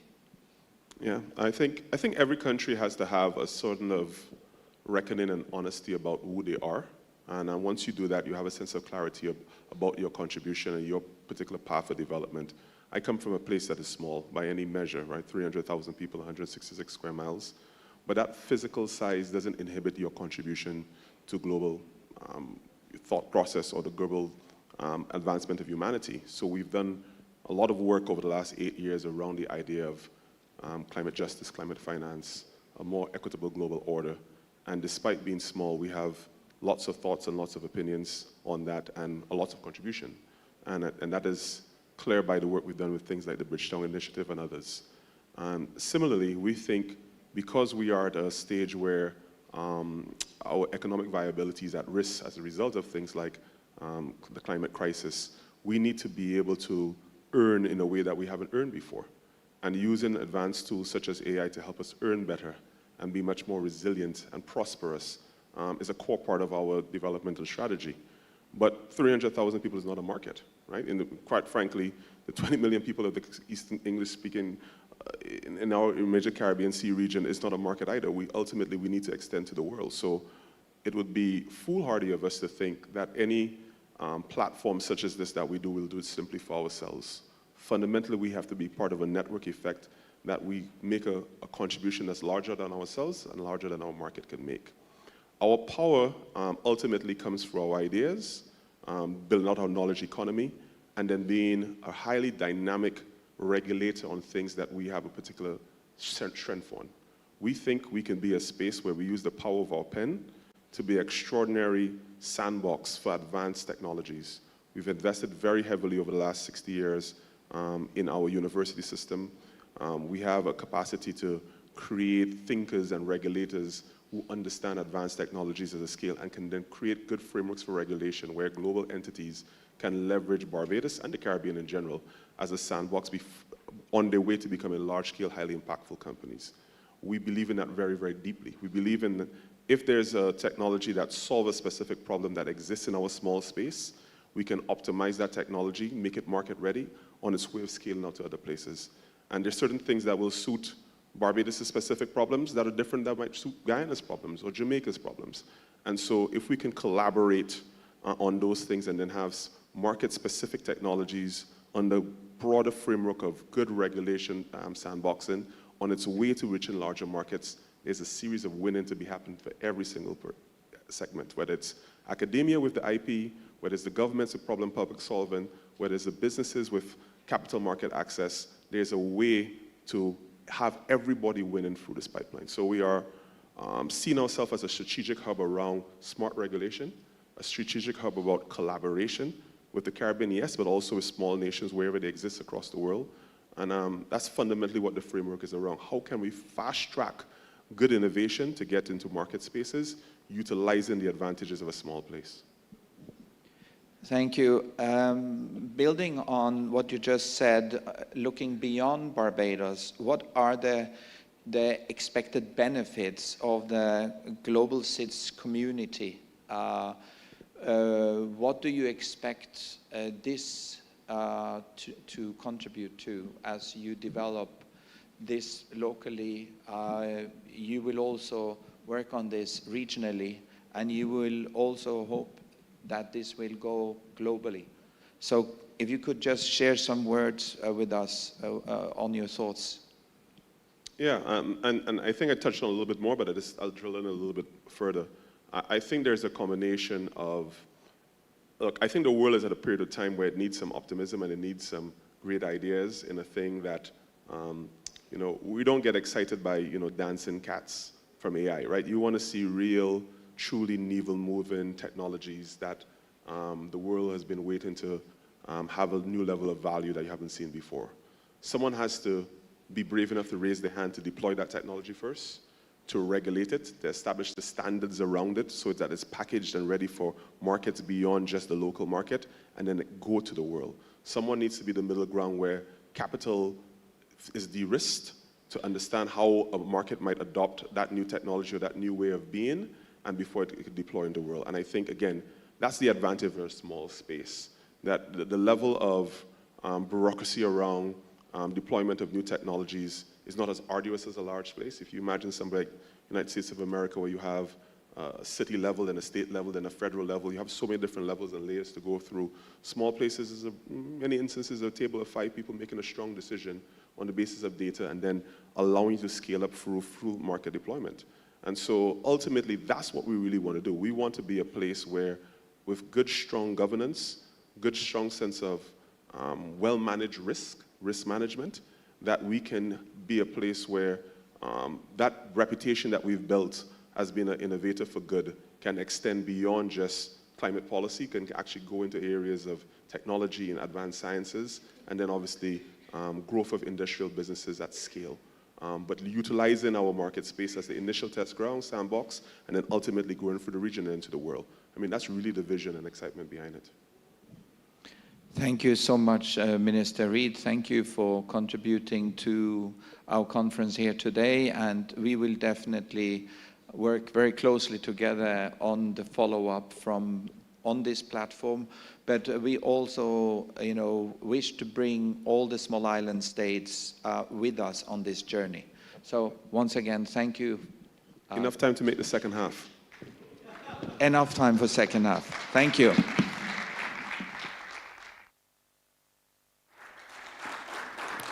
Muchas gracias a ambos por esta. Thank you both for this conversation, for this exchange. It is time to take a picture as well, so there's record of this panel at the conference. So thank you so much. We will now continue with the next panel. And we will welcome the person responsible for presenting the agenda, Duarte Boss, the head of cooperation of the European Union delegation in Uruguay.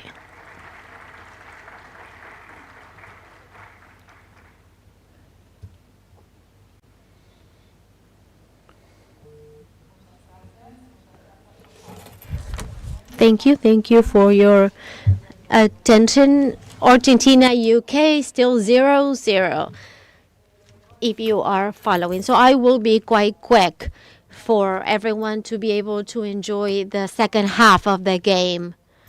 Everybody around here, I guess. So look, no, thanks first of all for the invitation, much appreciated, because we might have something to say from the perspective of the European Union, because of course you work this issue, artificial intelligence, a lot globally, but as well with a focus on Latin America and the Caribbean. And I think it's key, and that's wonderful as well, that this is kind of a positive agenda we are showing here, right? So far, and we have seen this across the whole European Union and worldwide, of course, artificial intelligence is kind of a amenaza, no? It's a bit like many people perceive this as something very negative, whereas we see a lot of, perhaps you as well in your daily life, you see a lot of advantages already. We, in our daily life and our work life, we use artificial intelligence already quite a lot. So very welcome to have this kind of positive approach, this very practical approach as well, how this can be used by companies. Well, I'm not making a presentation, so you can, well, anyway. So we, of course, extremely important to look into ethics and regulation towards a more, but now passing through a more practical phase, as I said, so centered on infrastructure, deployment, and productive adoption of artificial intelligence. We do think that putting such a positive agenda will help to transform economies, public administrations, education, and public services. And EU changes, of course, the way we work, we learn and deliver services. Our focus must go beyond managing risks and regulation, what I already said. So we clearly need to set this positive agenda to create opportunities for growth and competitiveness. And we want artificial intelligence, make our economies to be more productive, our businesses more innovative, and our public administration more effective. So let's look a bit what is our European Union perspective, what we have done. I think here it was just said, we develop the regulation while the train or the ship is already sailing or running. Yes, of course, we have the same kind of challenge at the level of the European Union. What we do in any case is, apart from control, we want to build trust as well. And we want to combine innovation and trust. So we support research, investment, skills, and the wider adoption of AI across the economy while ensuring that this technology serves people and society. But this has already been mentioned as well. We really want to have a people-centered development of all regulation, of all developments around artificial intelligence. So what is the strategy of the European Union when it comes to artificial intelligence? We do have a whole set of measures you might know.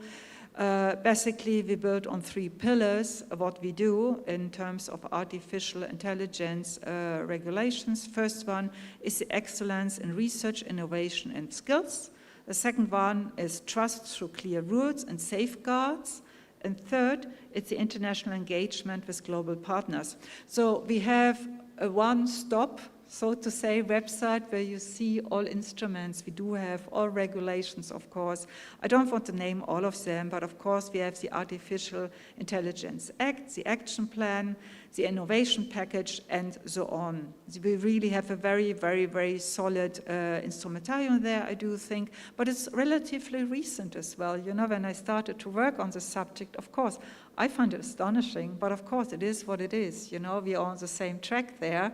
It's all relatively recent, but I think we have a very good offer to show from European Union side.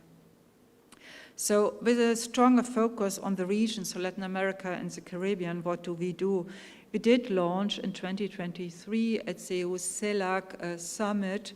We launched the so-called EU-LAC Digital Alliance. You might know it's a very comprehensive framework. In there, artificial intelligence plays a main role. And we go beyond the policy dialogue. So this is very important. So as I said, I don't want to kind of tell you all the other things we do under this EU-LAC Digital Alliance between the regions, but artificial intelligence is a very important component in there.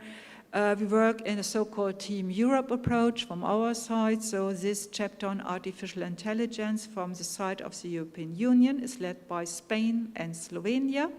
And from the side of Latin America and the Caribbean, it's Brazil, Chile, and Uruguay.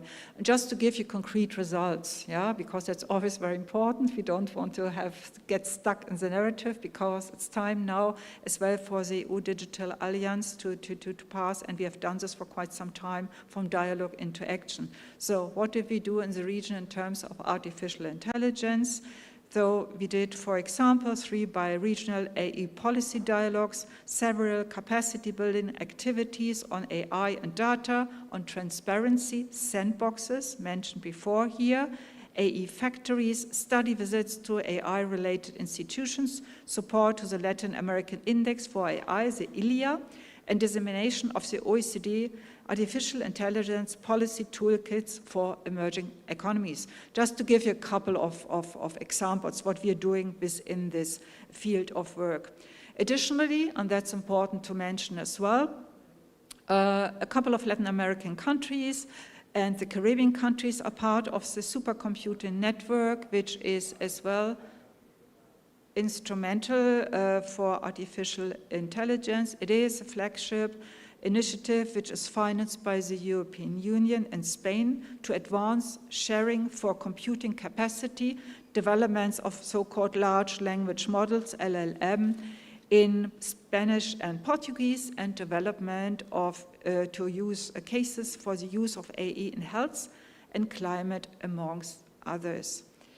As I already said, we think it's now time to pass from this dialogue towards delivery. We do this in the so-called global gateway approach. You might have heard a global gateway approach of the European Union. In there, digital transition is one of the key pillars. Digital transition obviously includes artificial intelligence here. The European Union stands ready to continue working with partners across Latin America and the Caribbean to ensure that AE supports competitiveness, inclusion, and sustainable development, so really human-centered. We look forward to deepening this partnership and to building together an AE agenda that is trusted, innovative, and results-oriented, as I mentioned before. Thank you very much for your patience and your interest.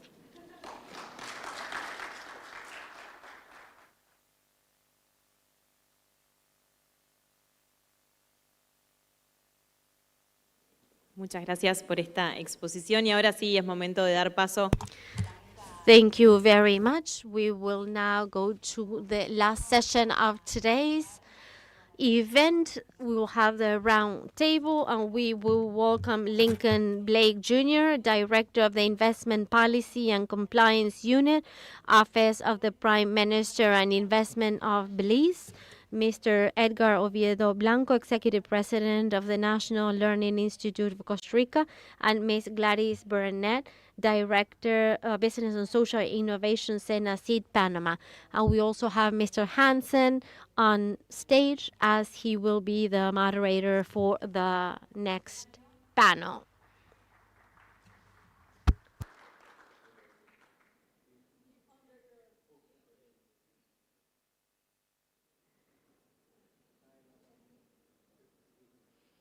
Y ahora sí le paso la palabra al señor Hansen, quien va a estar moderando esta sesión.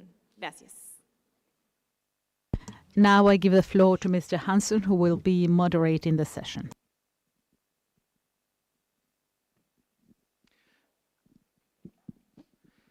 To close this session, we will have a panel discussion where we will continue to explore how AI can help firms, especially small and medium-sized enterprises, improve productivity, strengthen quality compliance, optimize energy use, and access new market opportunities.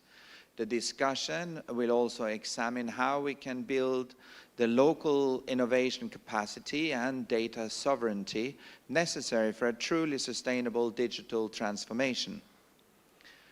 We have with us today Lincoln Blake, Edgar Oviedo Blanco, and Gladys Burnett. And I will start my question to you, Mr. Blake. I hope it's okay I ask in English my question. Mr. Blake, from an investment policy perspective, what are the main regulatory bottlenecks preventing SMEs in Belize and the wider region from adopting AI and digital tools? And how can investment policies be redesigned to incentivize digital transformation rather than just attracting traditional manufacturing? Yes, thank you. First of all, I would like greetings from Belize, and I just want to commend the government of Uruguay and UNIDO for having this such a wonderful event. It is very informative and of great importance. I would just like to start also by mentioning that UNIDO has become a great partner for us in Belize. It's been 2 years now that we have engaged them, and we have started the development of our industrial strategy with green and blue industrial policies, which we are well on the way for a project and for those documents to be ready. And of course, the provision of the training for COMFAR, which is under UNIDO also, which has also enhanced the capacity of our public service within the ministry. I would first like to state that, that in Belize, almost 80% of the businesses are MSMEs. And I'm assuming that most of the Caribbean and Latin America have a significant amount of MSMEs that participate in the market, and they're important employers and also contributors to the GDP in the economy. One of the downside to having such a large MSME participation is the informal sector that participates in the economy. And that is one of the strategies that we have been trying to work on in Belize, so as to reduce the informal sector and to ensure that they channel into the systems where they could be able to benefit from the different initiatives that we have. Saying that, if you look at some of the challenges, some of the barriers, the regulatory barriers of some of the MSMEs and how they participate in some of digitization and also AI, one is cybersecurity. While most of us have cybersecurity and data protection laws, sometimes implementation and operationalization of those laws is somewhat lax, not only in funding but also in technical capacity. That also, there's also some significant barriers in which some of the, especially the micro enterprises, for example in Belize, they tend to lack sufficient skills, and also the cost of maintenance is also an issue for them. But in the case of other barriers, regulatory barriers, is fintech. Fintech is an important aspect that we could look at of how these, especially MSMEs, can access not only payment platforms, but also credit, ways in which to receive credit. And significant AML legislation has sort of thwarted the development of the fintech sector. While it is important, Belize has actually scored high in AML indexes internationally to date. Or in most cases, the legislation might seem as a little bit too harsh and overstretching, but of course, I just want to reiterate that the importance of it. Also, in the case of the different initiatives and different policies that definitely can contribute towards the digitization and usage of AI, one is transparency. Transparency is important. And also the reducing of turnaround time. It's very important. AI is one of the contributors, one of the main possible contributors to the reduction of the turnaround time, not only in compliance, but also in implementing several regulatory procedures. Again, going back to fintech, if we are able to adjust some of the legislation so as to allow the formalization, especially of micro and small enterprises, because we cannot treat, we need to be asymmetric in the way we treat especially the micro enterprises. Some of the regulatory and reporting procedures are quite drastic for some of these micro enterprises, that in most cases, some of them have one person or two persons managing the business. That's why time is also of the essence for them. And sometimes there's time restriction, even for training for some of the micros and small enterprises. The procurement initiatives, especially within government, what we have done in Belize is that we have legislated within our incentive program that 20% of within our budget will be earmarked towards micro and small businesses. And it has been a challenge to implement. One, first of all, is that we need to have a centralized system. And now with AI, you'll be able to have that. And just by you earmarking and be able to allow these micro and small enterprises to access the government procurement, you'll be automatically allowing the financing of some of these enterprises. And of course, I want to finish by stating that also the other initiatives, such as the incentives being applied, the asymmetric provision and application requirements for the micro and small businesses is also important, and of course the implementation of AI to process and also to implement these regulatory procedures is also important. Anyway, thank you. Thank you. Thank you so much, Mr. Blake. Let me go to Mr. Blanco.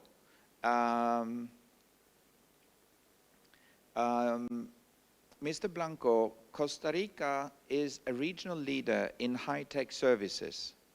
How is INA preparing the industrial workforce for the AI era? Specifically, what is your strategy for upskilling older workers and for communicating that AI is a tool to augment workers, making them more productive rather than replacing them? Good afternoon, everybody.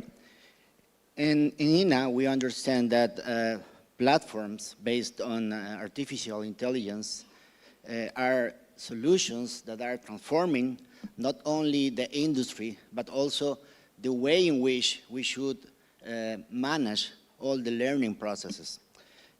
Our objective is to develop human talent that can have the ability to learn, unlearn, and learn again. I mean, keeping learning, because our world is changing every day. Every day is something new. Currently, we are working in some strategic lines. The first one is to modernize day by day the offer of technical training. We are including competencies related with artificial intelligence, data analytics, industrial automation, collaborative robotics, Internet of Things, intelligent manufacturing, and of course, cybersecurity.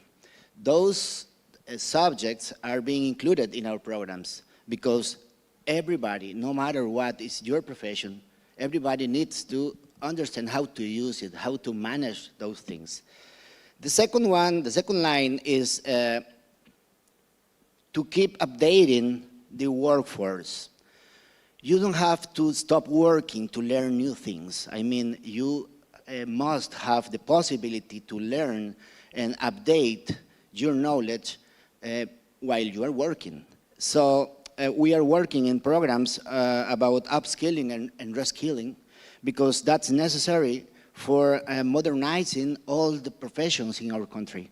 It's something really, really urgent for our economy. And the third fundamental component is the close relation we have with the productive sector. In fact,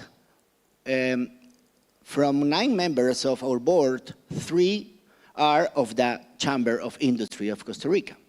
I mean, 1/3 part of our board is people who are every day in the industry things. I mean, they know what's happening there, so they tell us every day what they need. So that relation with them allows us to keep updating all the programs and the training subjects. With respect to the older people that you asked about, we think that digital transformation is not only a generational challenge, but it's also a challenge of how to support and how to modernize the learning methodologies. So what we have to do is to change the way in which we are teaching the things, because older people do not learn in the same way as the young people. That's the basic thing. So older people need not to replace that knowledge. They need to complement that great knowledge they have with new digital competencies. So that's the focus we have. So to finish, the real challenge is not only to show the people how to use artificial intelligence. We need to show them how to keep living all their lives with these constant changes in the technology, because that's part of their professional life. Thank you so much. Very much appreciated. I think the concept of lifelong learning is really coming before us and is a reality today that is more in our face than ever before. Thank you again. So now my question goes to Gladys Burnett. In regards to SME innovation and digital adoption, so Ms. Burnett, from Senacid's perspective, what are the biggest barriers preventing SMEs in Panama from adopting digital tools? Is it access to financing, technical expertise, infrastructure, or is it a combination? Thank you for the question. And thank you for having us here. And I'm sorry to be the last, but I'll be quick, as I know everybody wants to watch the game, including me. I think I'm taking the advantage that we're here with my colleagues from Central America. I think it's important, and I'm glad that we had Barbados before us, because sometimes we feel like we're small, but we are small, but we're mighty. And one of the things that we've been doing, some of you might say, like, why is Senacid here? We're the National Secretary of Science, Technology, and Innovation. We fund startups. That's our mission, and we've been doing it for the last 20 years. For the last 10 years, we've funded over $30 million in seed capital, which is pretty unique for a small country like Panama. And some of these startups are involved in AI before AI was a thing. We have a number of scholarships, and we've been training our Panamanian workforce and in the best schools in Europe and the United States, and they've come back with degrees like hydroinformatics. So what does that mean? So that we're able to use technology to solve issues relevant to our country, like water issues or climate issue. And that's what we're seeing right now. We're seeing that return, like the Minister of Guatemala said earlier, the return of our diaspora that's coming back, and they're doing research and development and developing real deep tech solutions that can now go to market. So what we're doing from our innovation agency at Senacid is that we are designing policies and grants and financial instruments to precisely try to have more of these startups to make sure that our R&D goes to market, but our Panamanian market is too small. We're 3.4 million people. So what we're doing is a strategy where, together with the IDB, and we also collaborate with the United Nations program, we are creating a structure with new funds so that we can incubate and do these sandboxes out of Panama for the region. So I was in Japan last year in Fukuoka, and we have a strong collaboration with JICA, with the Japanese, and I told them, you can come to Panama and we can be your social and economic innovation lab. And we can test these technologies out of Panama. We can bring technologies from South America and try to get them into an American market, and from the US to have them do these prototypes in Panama and then scale down to South American market. That's the way we, as small countries, can collaborate and bring this to the region. Nobody's gonna come and save us. So it's important that we guarantee, everybody here knows that Panama has 14,000 ships go through the Panama Canal. Some of you told me you traveled through Copa Airlines to get here to Uruguay today. We have over 17 million passengers go through that airport. And we are one of the 3 only carbon negative countries in the world and the only one that speaks Spanish. So, you're the only country where you can study the Atlantic Ocean and the Pacific Ocean without taking a flight. So anyways, my point here is that we have 189 multinational companies, also headquarters in Panama, from Europe, from Asia, from South America even. If we can take this vision and take this advantage of the resources that we have, instead of just passing by Panama next time, try collaborating and investing, because we are creating those instruments so that our Panamanian startups can work with the Caribbean, can work with Central America, can work with South America, and with Europe. So we're in it for the long run, and we want to keep strengthening our region through Panama. So we're here to collaborate and keep making us stronger in this field. Thank you. Thank you so much, Gladys. I feel the passion. And definitely, I was thinking I should, do a summary of what happened today. But in the interest of everybody, I'm going to skip that. And I'm going to make sure that we just end just by me thanking everyone for being with us today, also the audience. And also to thank each one of you. We have really had an opportunity to focus on the use of AI in industry from policy, workforce development, and adoption perspectives. So you all have listened to this, and I'm not going to hold you back. I let you go and see the second half of the match. And thank you once again for being with us. Thank you.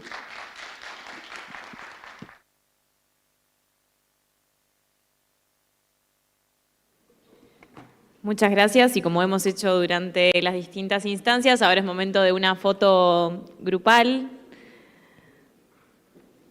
para que quede registro. Allí está el fotógrafo. Y mientras sucede esta foto, les agradezco a cada uno de ustedes por ser parte. Concluimos esta primera jornada.